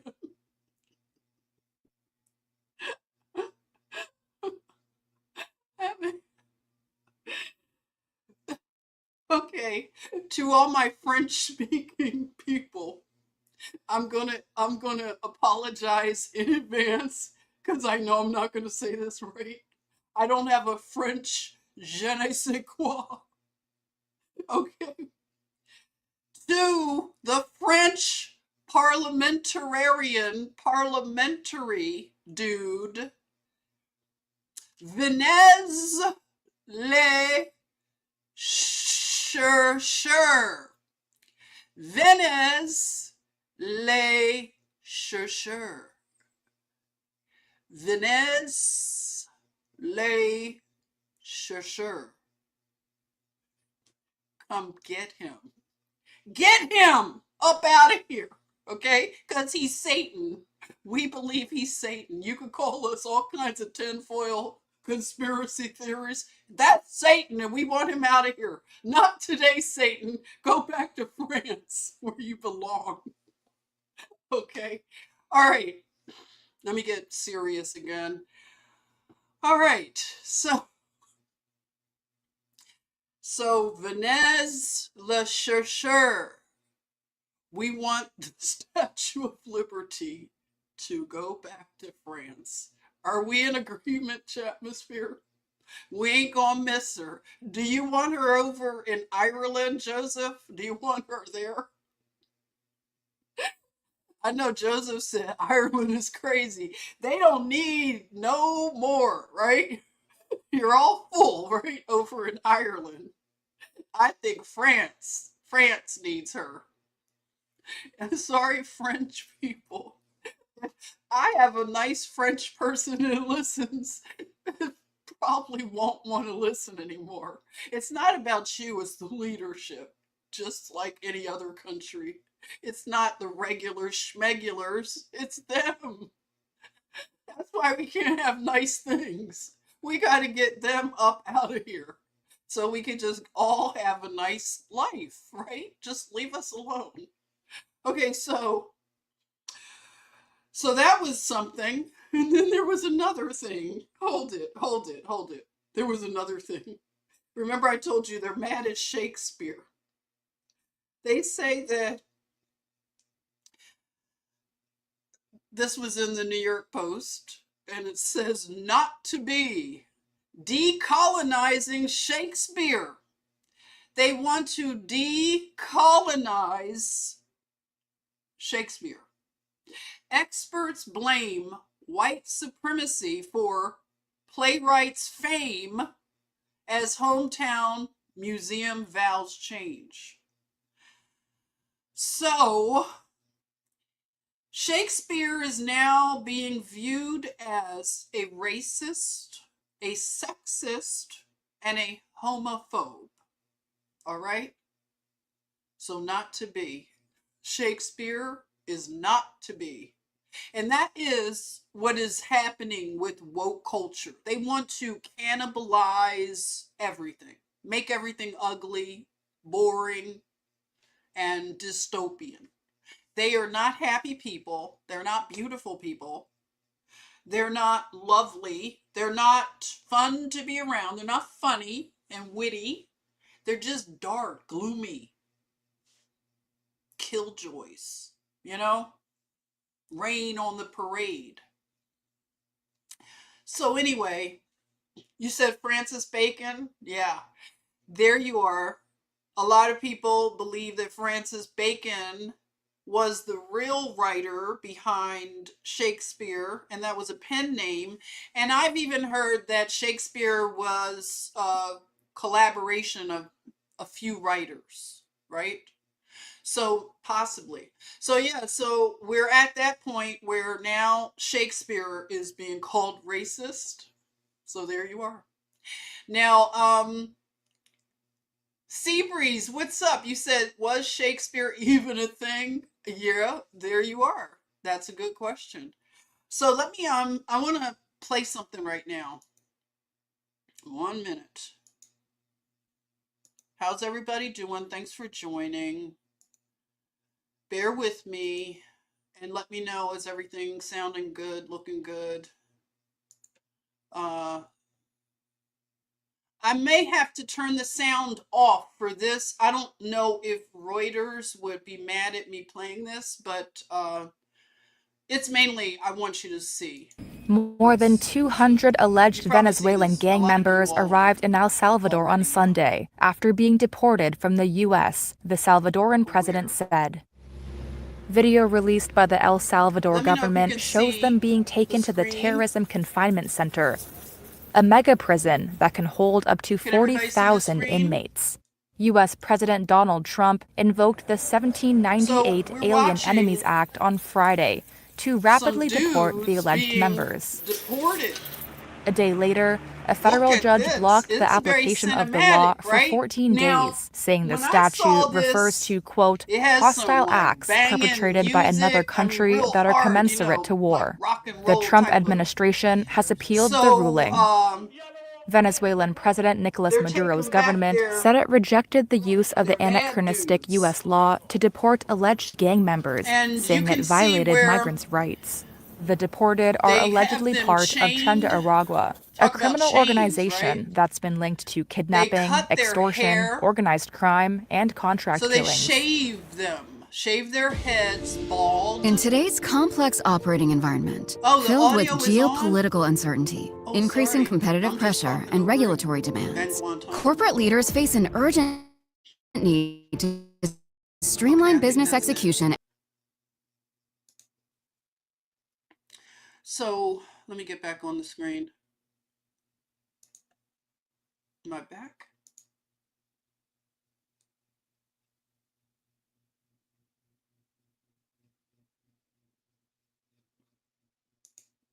I'm back.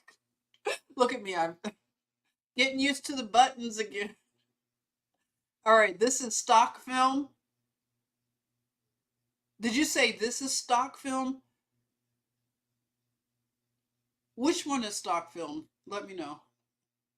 Was that a real was that a real thing? Oh, Paint Dance Live said the audio is on. Oh, so you did hear it. Okay. Was it really too loud? Let me know. Did everyone hear the audio?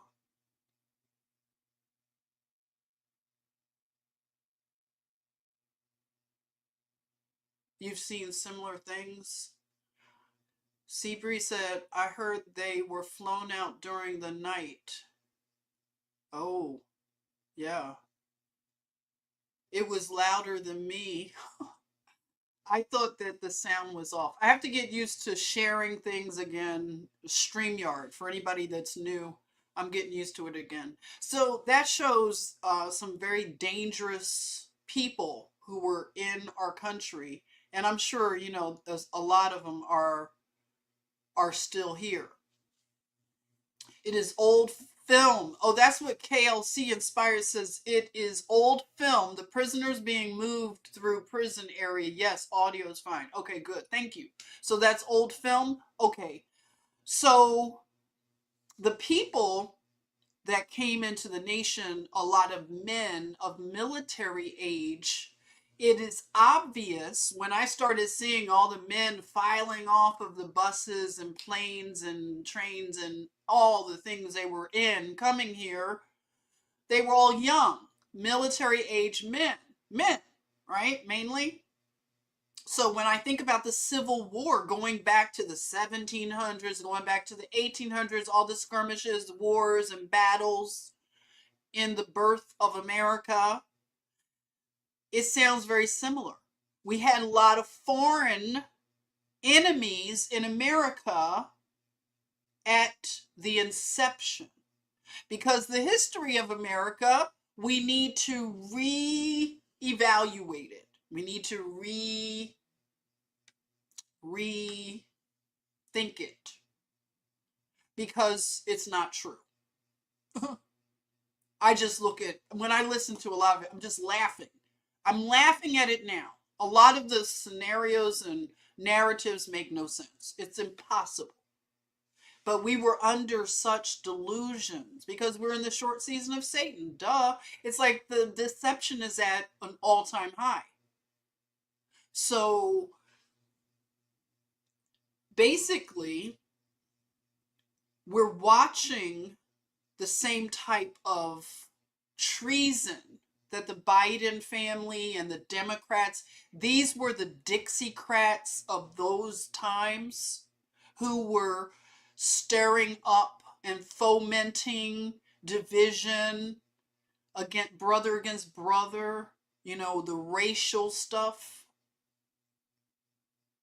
And we were told slavery was the reason for the war. A lot of us know that's not the reason.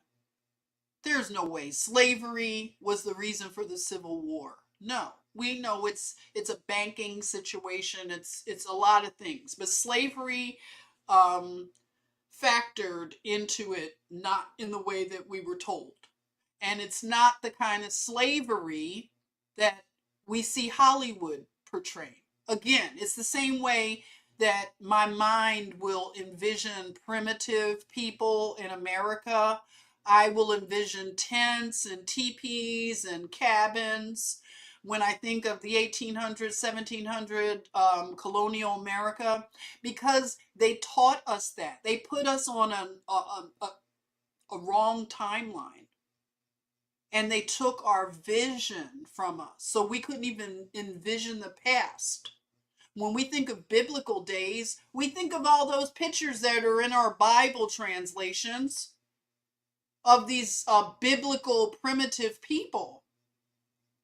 And we're disoriented. This is the short season of Satan. And we have to get our minds, I say get your mind right. But the only way we get our minds right is God. God has to get our mind right. We have to seek him to heal our mind so we can get balanced again. And so we can have an appetite for truth. Because you have to gain an appetite for truth. You have to practice speaking truth. Because we just naturally don't want to do that. We want to be, we want to be deceptive, right? And we don't always want to deal in truth. We want to deal in delusion if it serves our beliefs. We want to tell me pretty lies type of thing. So when we start to practice truth, speaking it, practice being challenged, because truth can be challenged. Truth does not have to defend itself. Truth is the only thing that will stand. Okay? As the Nephilim fall, truth will never fall. Never. Truth will rise only and stand strong. Strong. Lies are fragile, feeble. We were taught that in our little fairy tales, right? When the big bad wolf came to blow down the house. And when God told us that if you build your house on the rock and not the sand, we were taught all this. So we were already given the playbook. Some of us chose to depart from it and put it up and let it get dusty, following Satan and his minions because it looked fun. It was fun to get out there in the world. It was fun. But now we see the fun is over. The party is over. It's time to turn the lights on and see how gross the club is. It's nasty. It's filthy. It's a ditty party. Nastiness. And now, you just want to throw bleach on it all. Clean it all up. Tired of this filth. Disgusting practices and rituals. Disgusting. Nobody feels good about themselves that practices those things. When they have a conscience still. They still have a spark, a little fire. When you have a gas stove and you have that pilot, isn't that interesting? It's called a pilot light. Some people still have a pilot light in their soul. That's how you could look at selling your soul. Some people still have a pilot light in there, even if it's little. They don't feel good. You know, as we hear the Diddy stuff, and I'm going to be talking about the Diddy stuff because it all ties in. But as you think about people who went to Diddy parties, yeah, I'm Gen X. I used to feel like, wow, I used to have some FOMO when I would look at all the Diddy stuff. Remember Gen Xers? We'd see all the Diddy parties all the time and all the people. They looked like they were having a good time in their white Diddy in the Hamptons, and you're like aspirationally thinking, maybe one day I go to a Diddy party. Can you imagine? I'm not even lying, okay? I used to look at the Diddy parties and I used to think in aspiration. Because that was the point of the Diddy parties, the white parties in the Hamptons. Aspirational. Make them want it. Meanwhile, now, you know, fast forward, my God, can you imagine the people that engaged in that stuff who still have a pilot light in their soul?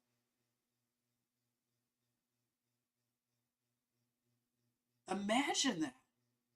How they're feeling today. I can't imagine. I can't imagine. So some people still have a pilot light. And then some people's pilot light is blown out. That is the reprobate mind.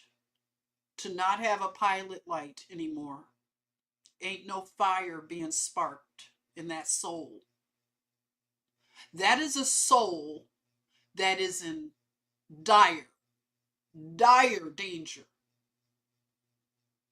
Because I believe that the Most High Yah could put a spark back in a soul. Because even people that have, I miss gas stoves. I don't have one now. I have electric. But I remember that this is a memory, like the pilot light and all that, you know, blows out. You have to light the pilot light. And I don't know why I thought of it. Just nostalgia, just a little nostalgic. So, you know, I believe that the Most High Yah can do anything. And he can spark that soul back if that person isn't too far gone. They haven't gone that deep into whatever it is that Satan has entrapped them. Because that's the cruelty of the rebellion against God. And that's what all of this is. It's really simplified when I think about it. It's rebellion against the Most High Yah. Trying to get gnosis, knowledge, hidden knowledge. Hence, we have all of the proliferation of secret societies at the inception of America, right? We had the Adam Weishaupt and the Illuminati. They're going to put a thing on my video because I mentioned it, right? Probably. But, you know, all of the secret societies and things like that, the places of wherever you have to take oaths and initiate yourself into degrees and knowledge, secret hidden knowledge. Anybody who is pursuing that for the sake of knowledge itself, they have to question themselves. Why do I need this knowledge? Why do I want to know all this stuff? God has us on a need to know basis, and I'm okay with that. I like to know things. God knows that I like to know things. I've been curious, and, you know, I've had to learn some lessons the hard way. And God has been very, very, very merciful and gracious to me. But anytime we want to know information in a way that's outside of the way that the Most High Yah wants to deliver it to us, then that's a rebellion. That's what it is. It's rebellion. And that's what these secret societies and people that are Gnostic, who want to do their thing and chase after hidden knowledge. That's what got us into the problem that we're facing, humans, in the first place. Rebelling against the Most High Yah, wanting to go our own way. Just like a kid, just like children, rebellious children. And wanting to seek fame. Anybody who wants to seek fame is defaming God. It's not going to have a sustainability. That's why I said not to be. Anyone seeking fame is not to be, will fall eventually if their pursuit is fame. Like Gilgamesh and Nimrod. Another name for Gilgamesh is Nimrod, is Horus. That's what a lot of the people like Jay-Z and Beyonce, they're into Horus and all of that Isis worship. But Gilgamesh has a lot of interchangeable names. And some people even call him, what is it? What is it? The Emerald Tablets author. What's the name of the name of the author of the Emerald Tablets? Trismegismus. I just remember 3 times something. I know some of you all know the Billy Carson people. You know what I'm talking about. But yeah, all the Egyptian stuff. All these things are interchangeable. Thoth. Yeah, Thoth. Yeah, Trismegismus. There you are. Thoth or Toth Trismegismus. There you are. And I think that's an interchangeable name of Gilgamesh, Nimrod. So Gilgamesh, again, was on a journey to have fame. And when anyone seeks fame, they are, in my opinion, defaming God. Because God is the only one at the end of this that will be famous. Everybody will be infamous. And there is a difference. So God's fame goes throughout eternity. He is credited with being the architect of the universe. The universe is what he created. Why do we not want to give the creator his fame, his due? He's the grand architect. Those masons, those stone masons, we don't have stone masons like that anymore. I'm sorry, I'm not trying to knock anybody who's in construction, who builds modern structures. They cannot compete with the early, old, ancient world. And you know it deep down in your heart. If anybody is in architecture school of architecture, you have to be very honest when you look at old world architecture and you compare it to the brutalism of our modern times, because that's what they call it, brutalism. Brutalism is ugly. It is devoid of God, because this is the short season of Satan. So we're not going to build beautiful things because I'm saying we, I know not you, don't get offended. I'm saying we as a civilization, we have rebelled against the great architect. So that cuts off the inspiration. It cuts off the resources. Because I think some of the angels built these things. They worked with the stonemasons, the human stonemasons. They had angelic help. That's why these places are so otherworldly, amazing. We can never repeat it. So, trying to seek fame will end up landing a person in a fallen state, like the Nephilim. It's like you're following in the path of the Nephilim, of Gilgamesh and Nimrod. Maybe that's what you want to do, some of them. But I don't think they understand. Like Beyonce and Jay-Z, I think they don't understand what they signed up for. They didn't. Some people are really ignorant to what they're into. I think some people are just amateurish. They're just rookies in this spiritual thing. They're not really spiritual gangsters like they think they are. Because they're not ready to take on Satan when he turns on them, which he always does. And he abandons them. He's that turncoat. You see how Jay-Z is turning on Diddy in the public narrative? That's how they frame the narrative, that Jay-Z is turning on Diddy. You know, they were good friends, and he's like, I don't know him.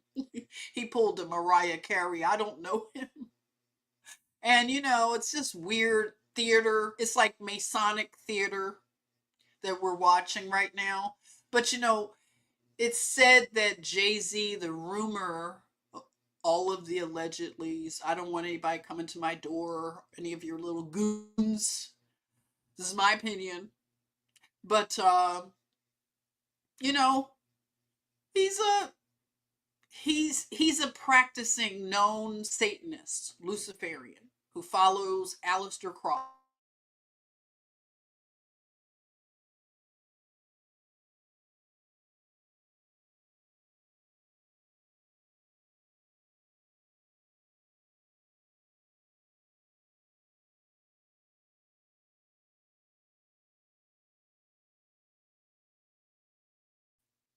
I froze. Am I back?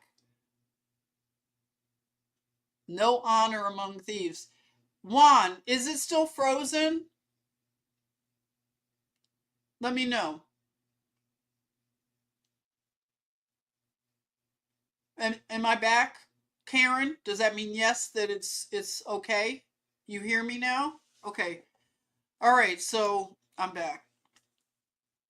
You notice as soon as I start talking about a certain subject, it's my feed gets interrupted. And I am going on longer than I wanted to. Okay, so I'm back. Let me try to wrap this up. Okay. I was talking about defaming the Most High Yah. And that's what seeking fame is about. Defaming, taking fame away and having some for yourself. No, it's not going to work.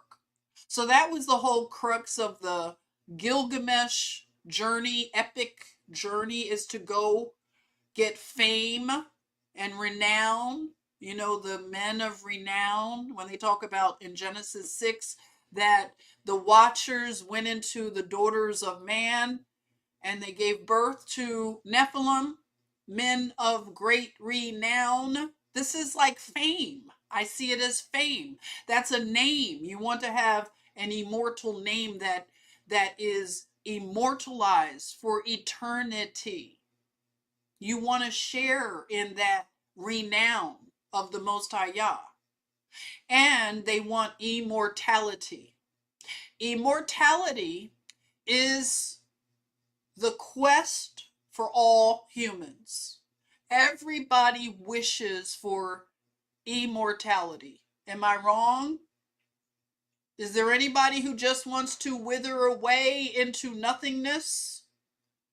I doubt it. I don't think we have many people who probably adhere to the nihilistic ideology that everything is everything. You know, everybody just goes into a big blob at the end, a big blob of oneness, and there's no individuality. We're just all one big mind. We all just go bloop right back into that big brain, big universal brain. And just eternally, just, I don't know what happens. And what happens after that, y'all? Because my plan that I go along with, not my plan, but God's plan that I ascribe to is much cooler. Much cooler. I don't know. I just choose to believe that one. Sheridan says, I don't want to live forever on this earth. Nope. That's interesting. A lot of people would share Sheridan's sentiment that you don't want to live on the earth. I thought that way at one time, but I am starting to look at the earth differently. And that's why biblical cosmology is important, because when I didn't understand the shape and aspect of the earth, the physical earth, and I'm not talking some spiritual stuff, I'm really talking about objective physical stuff that you can touch. I didn't really understand other ways of looking at cosmology, because I just believed what NASA shows me on the CGI pictures, and when I'm flying, I just believe everything that's on that screen in front of me on my chair, that we're flying over Russia, we're flying along Russia, then Greenland and whatever. I believe all of it, right? So I fell for all of it, even though I knew something was wrong. Never could believe the airplane stuff. Whenever I fly to China, my flights to China, I'm like, y'all are lying over here to me. I did not just fly where you told me I did. I never sleep during those flights, right? I can't sleep because I feel like y'all are lying to me. And I know it because, my dad got me flying lessons, but I'm not going to get off on that tangent. I'm not going to say the things that will get me dinged. I'm trying to edit my words. But I don't believe that anymore about the earth being a ghetto. I used to say stuff like that, like it's a big ghetto. I don't think that way so much. I believe that the world system is a ghetto. It's a ghetto. Yeah. This banking cartel, being a debt slave, and not being able to live a life of real freedom, that is a ghetto. So the system is a ghetto. But the actual earth is not a ghetto. So I repent of thinking that way and even saying things like that. Because this 4 years of study has changed my mind about things like that, biblical cosmology, because I finally read the book of Enoch and I started to say, wait a minute, the corners of the earth. And I'm not saying this is metaphoric and all this, because I know people try to say, oh, it's metaphors, it's all this stuff. It's allegory. But I think differently now. I'm more open to learning more about what the earth.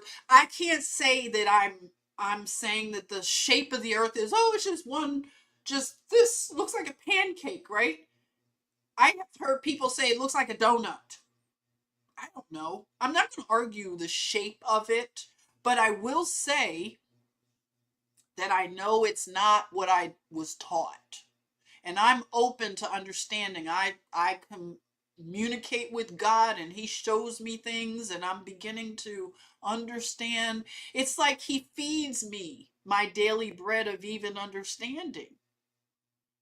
And I think all of us are that way. He's not going to just open those seals to our understanding at one time, because I don't think any one person could handle all of that knowledge. See, that's another thing. You want to have a big brain? Be a big brain? Do you want to just take knowledge as God reveals? He's a revealer of things to those who seek, right? Because I love that passage in the scripture that says it is for a king to seek out a matter, right? And wait, let me read it. Let me read it correctly. I love that if anybody knows it, beat me to it. Put it in, you know, the scripture about it is for a king to search out a thing. King, I love that. Here, I found it. I'm going to read it because it just seems apropos. I'm not going to look at the time anymore. If you guys want to watch this, oh my goodness, this is the first day back to work and you act like a cuckoo bird staying on for 15 hours. I got a lot to talk about. Okay, here it is. Kings.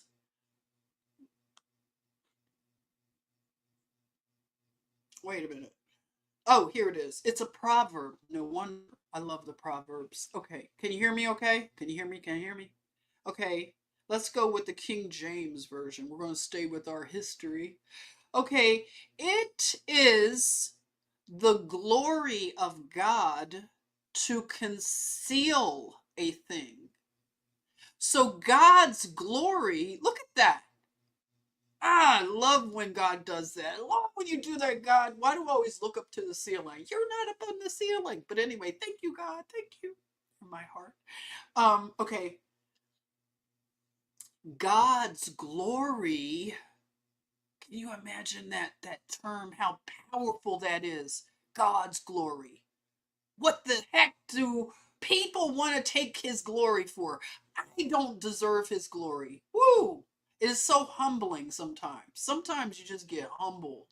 Sometimes you're jazzy, you're feeling yourself, you're on your high horse, and then you get knocked off of the high horse. It is the ebbs and flows of life. I got the t-shirt to prove that I have done it. So let's see. It is the glory of God to conceal a thing. So God conceals a thing. He is the author of all things. So if he wants to conceal it, it's for a reason.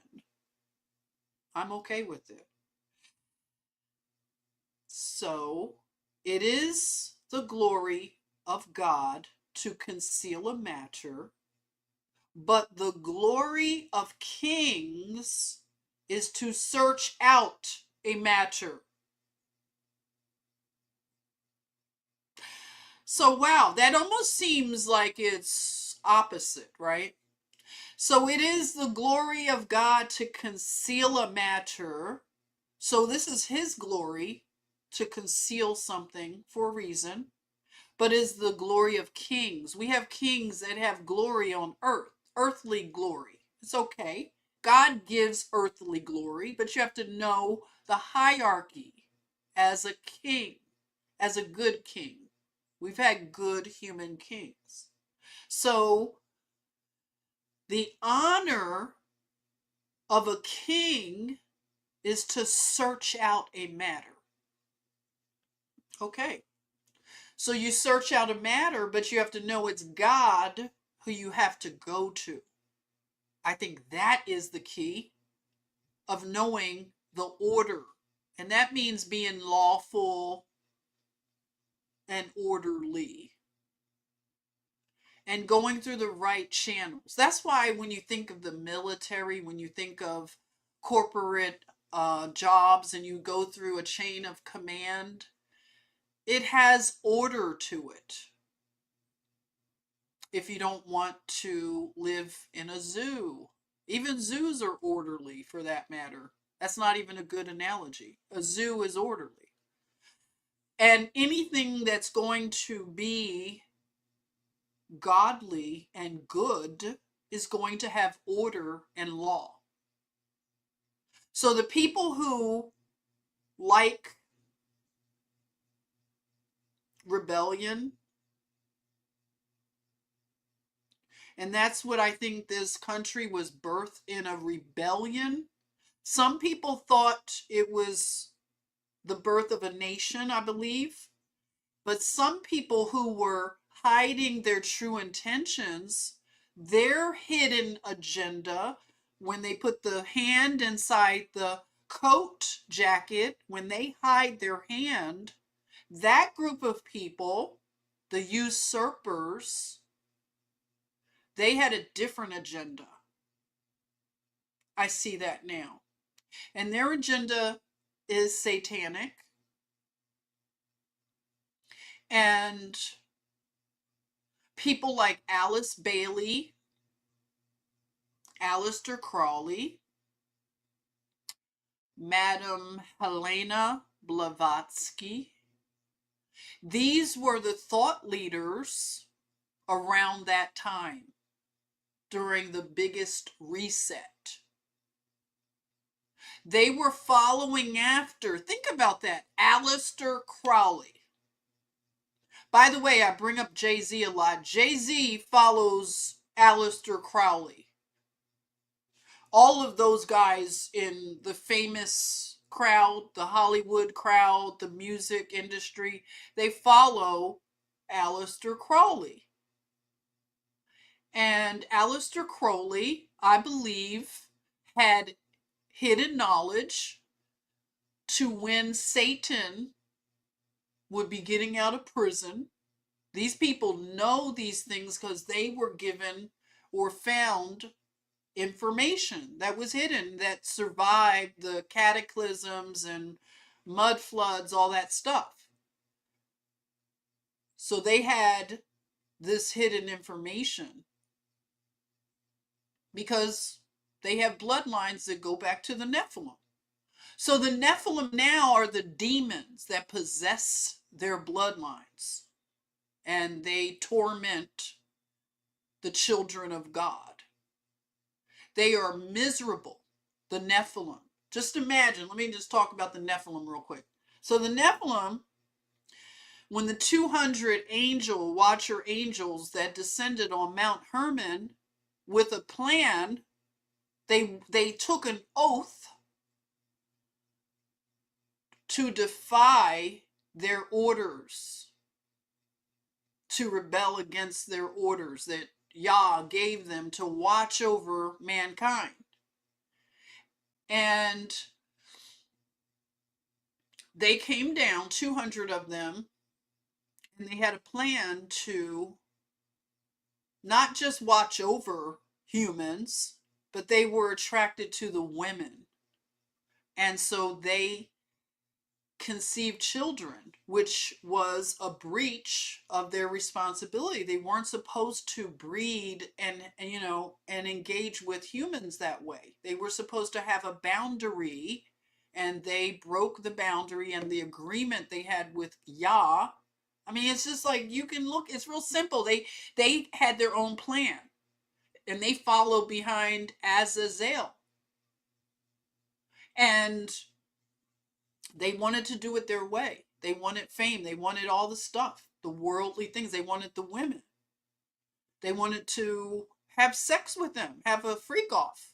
And they ended up having children, the Nephilim. That's where we get the Nephilim.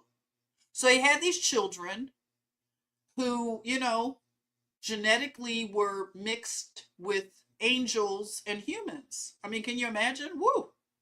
Imagine that. So they were here getting famous because they had superpowers. They're like superhumans. So of course they're going to be famous. They had renown, men of renown. And when they pushed things too far and the world became too violent because their, proliferation was violent, they became just reckless. And the world could not tolerate living with this race of Nephilim. They were a race. They are a race. But when they died, because they had a limited life, they weren't eternal. And that's the thing. They weren't eternal, and they're breaking laws. So when they died, they could not go into the other realms where the souls rest. We heard about the bosom of Abraham, and places that I believe are on the earth, in the earth, if you want to say in the earth, in the realms that are unknown, the bosom of Abraham, places like that, that was designated for souls and spirits when they died. They have had places before the resurrection of Jesus Christ, who changed the whole playbook on death. Amazing. Defeated death. Can you imagine? Huh? Talk about a med bed. Okay, so I'm getting off. Oh my God, I'm going to have to stop this live. So anyway, the Nephilim, when they died, they went into other realms. They could not go into the heavenly realm. They couldn't be redeemed. They're unredeemable. That's a terrible position to be in, to not be able to be redeemed. And then their parents were unredeemed. And so the demons they're just roaming the earth realm. And I believe it's like a desert to them. It's just they roam around, they're angry, they're trapped between two realms. They can't legally go to a realm where they can get rest. So they're stuck in between realms. And it's tormenting. It's eternal, and they know it. There's no hope. Remember? They went to Enoch, and they wanted Enoch to, on their behalf, seek redemption and forgiveness. And God came back and told Enoch, nope, the deal is not on the table. So they are roaming around as demons. So when you have Beyonce singing about being on demon time, and you have rappers talking about demon time, these demons are getting into their vessel, into the driver's seat, and driving their vessel. They don't even have control. They gave up control of their vessel, their life, everything, to a demon who wants a body, wants to get bodied. So that's why we're dealing with this increase of people that are possessed, seemingly. Because there is no rest for the wicked, as Joseph says. There's no rest. Like you hear about dry places. The demons are in dry places.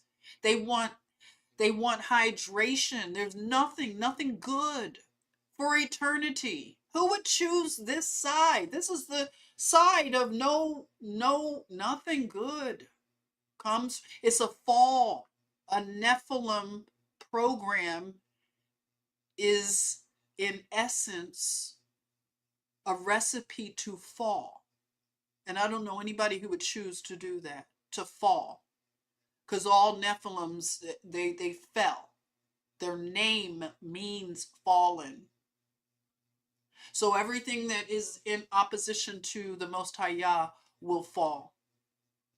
And as we evaluate and reevaluate the history of our nation, as I do more live streams, I want to talk more about some of these things that are now making sense about the 1776 date and what's been happening as a result, and how we can now make sense of our country, our world. It makes sense. Every time I do more research, it just makes more sense. Oh, before I go, let me, 1 minute. Before I go, I've probably, for some people that follow me on, if we're connected on Instagram, or as Paul calls it, Instagool, I love it. I haven't even not talked to Paul. I feel like I'm Paul's friend. You know Paul Romano? I haven't heard from Paul Romano. Anybody out there listen to Paul Romano? How's he doing? I got to get back in the swing of it. I've been out of the swing of things. Okay, so I got a couple of new books. I shared it on Instagool, the 2 new books, and I want to talk about some of the subjects in these books. And the first one that I got was this one here. And this is entitled Occult Feminism, The Secret History of Women's Liberation. Now this goes into the topic that is at hand. Women's liberation. Women needed to be liberated from what? What were they enslaved to in the 17 and 1800s? Why did they need liberating? So this whole liberation of women that started in the 1800s was not a grassroots organic movement of any sort. This was engineered chaos and rebellion. And we are now seeing the culmination of that madness. The feminist movement has become one of the most satanic things that I've ever witnessed in my life. It is so vile. So this book is looking at the root cause analysis, right? And it's going to go back into the history. I'm interested in looking at a lot of this stuff because of the 19th Amendment and the fact that the suffragettes, the women's suffrage, so it's all about voting, voting, voting. You see how we're put into this like paradigm of craziness, voting, voting. So women had to vote. Why? Why? Women had to get out here and become a debt slave and work in your factories. Why? Women have to go on the front lines. Well, not so much, but fight your wars too. Why? What is that? So I know that's not divine order. That's disorder. Very disorderly. So women and what's happened to women factors in very important to the culture. That's why I'm titling this The Cultural Reckoning, because it is high time that this culture is reckoned. And women factor in because women are the first to give culture to a child, a baby.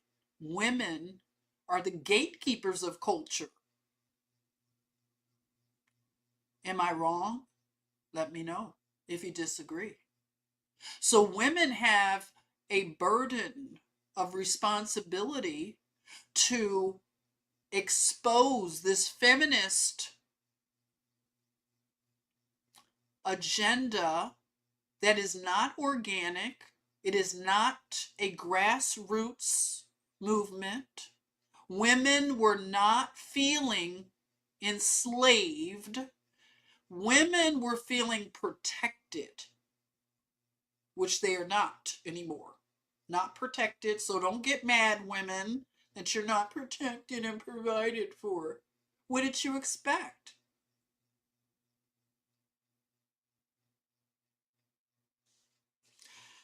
And the next book, I'll save my rant for another time.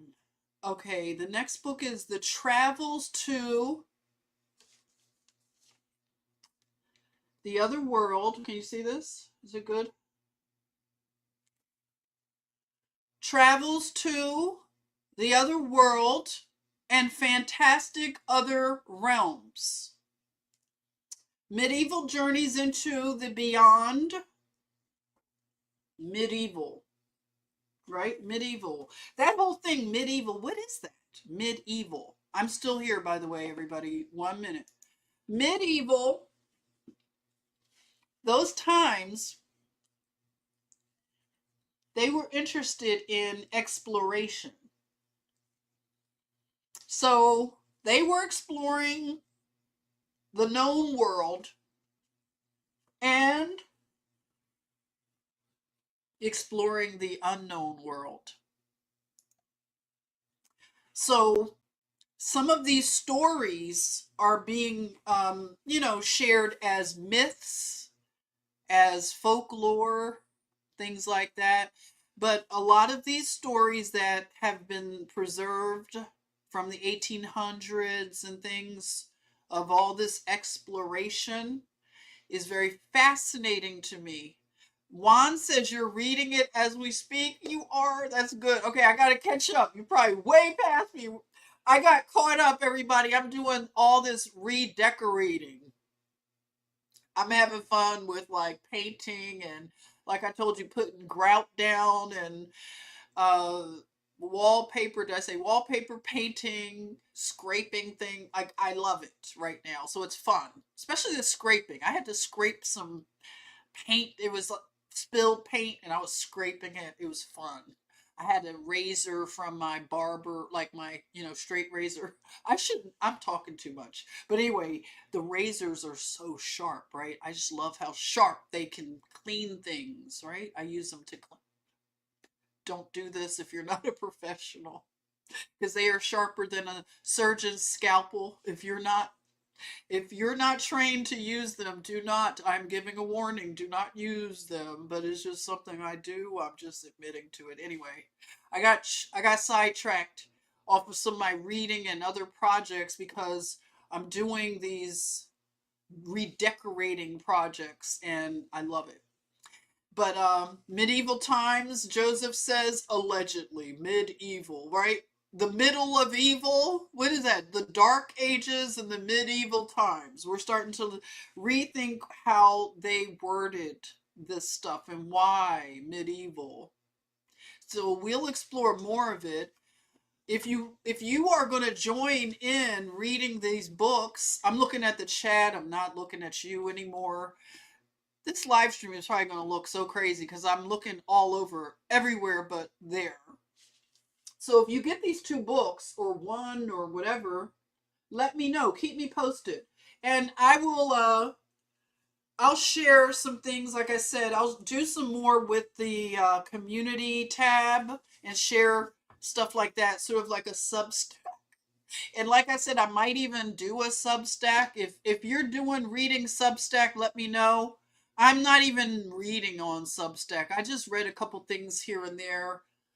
But maybe I will engage in some writing, but I'll keep you posted because I love to write. And I've been writing so much since 2020 that I need to just publish something for, after all. So right now, I'm going to close this out. It's almost 3 hours long. Can you imagine? Whoever has joined and is still here, I want to thank you. Karen, thank you for keeping our chatmosphere safe from trolls. I appreciate it so much. And I will have this stream up on my channel. If you like this information and you want to follow the channel, of course, I would love for you to subscribe and follow and do the things that help us to stay connected. You know the thing, you know the drills. I don't like telling you what to do, but if you want to see me pop up in the algo, a little more, then do what you do. You're welcome. Moonstar Readings. Thank you. Thank you. Thank you. I'm trying to look at my camera. Moonstar Readings, thank you so much for joining. I really appreciate that. And I love reading your comments. I've been rocking with you for a minute there. And a lot of you, we've been rocking for a minute. This will be my main channel now, so I'll just be uploading on this channel. This will be the main one. If you want to connect with me, I do post on Instagram, and I try to keep the name the same, Jenny the John or Jennifer Easton Washington. I think that's across Twitter or X, and where else? Instagram, Facebook. And here, I want to get back to doing some TikTok, maybe. If you're on TikTok, let me know. I'll follow you on TikTok. Because I lost my TikTok channel. So yeah, I lost my first one. And I had ones I started that I never did anything with. So I'm using that one. But I haven't been on the TikTok thing in a while. I miss the TikTokers. Have you guys been on the TikToks? So I need to see what the young people are doing. I love the TikTokers. I don't care what you all say. I love the TikTokers. I love the kids on TikTok. I call them the kids, right? They're not kids, they're young people. The what is it? The Gen Zs and the Zoomers are the same thing, the Gen Z and the Gen whatever. I love what they're doing. They're doing wonderful stuff. We have a lot of hope, okay? They're not all lost and not all woke. They're waking up, a lot of them, but they're definitely taking the world in a good direction, a lot of them. Okay, I'm giving them their credit. And yeah, TikTok, is that my TikTok, Jenny the John? On TikTok, yeah, I'm Jenny the John. Great. Okay, so as I get reacclimated to StreamYard and to all the stuff, I'll get this more streamlined and smoothed out a bit, okay? I'm just balancing out. This is the cultural reckoning. Where we are seeking balance and we are reclaiming culture. Okay, so that's going to be my tagline. Get with it. This is the cultural reckoning with Jennifer Easton Washington, where we are seeking balance and reclaiming culture. Thank you very much, everybody who joined. I'll see you soon. I won't promise when. Maybe I can get on a regular schedule here, okay? But I don't want you to be mad at me. All right, take care, everybody. Love you. Chatmosphere, we will meet and reconvene. Please leave comments if something I need to be corrected on or you want to share some stuff. Please do. I do love reading your comments, and I try to get back to people, okay? Got to get better with that. Please forgive. And all right, so let me end this out, and I'll be retooling the channel, but let's just go out with my old intro and exit. All right, bye-bye, everybody.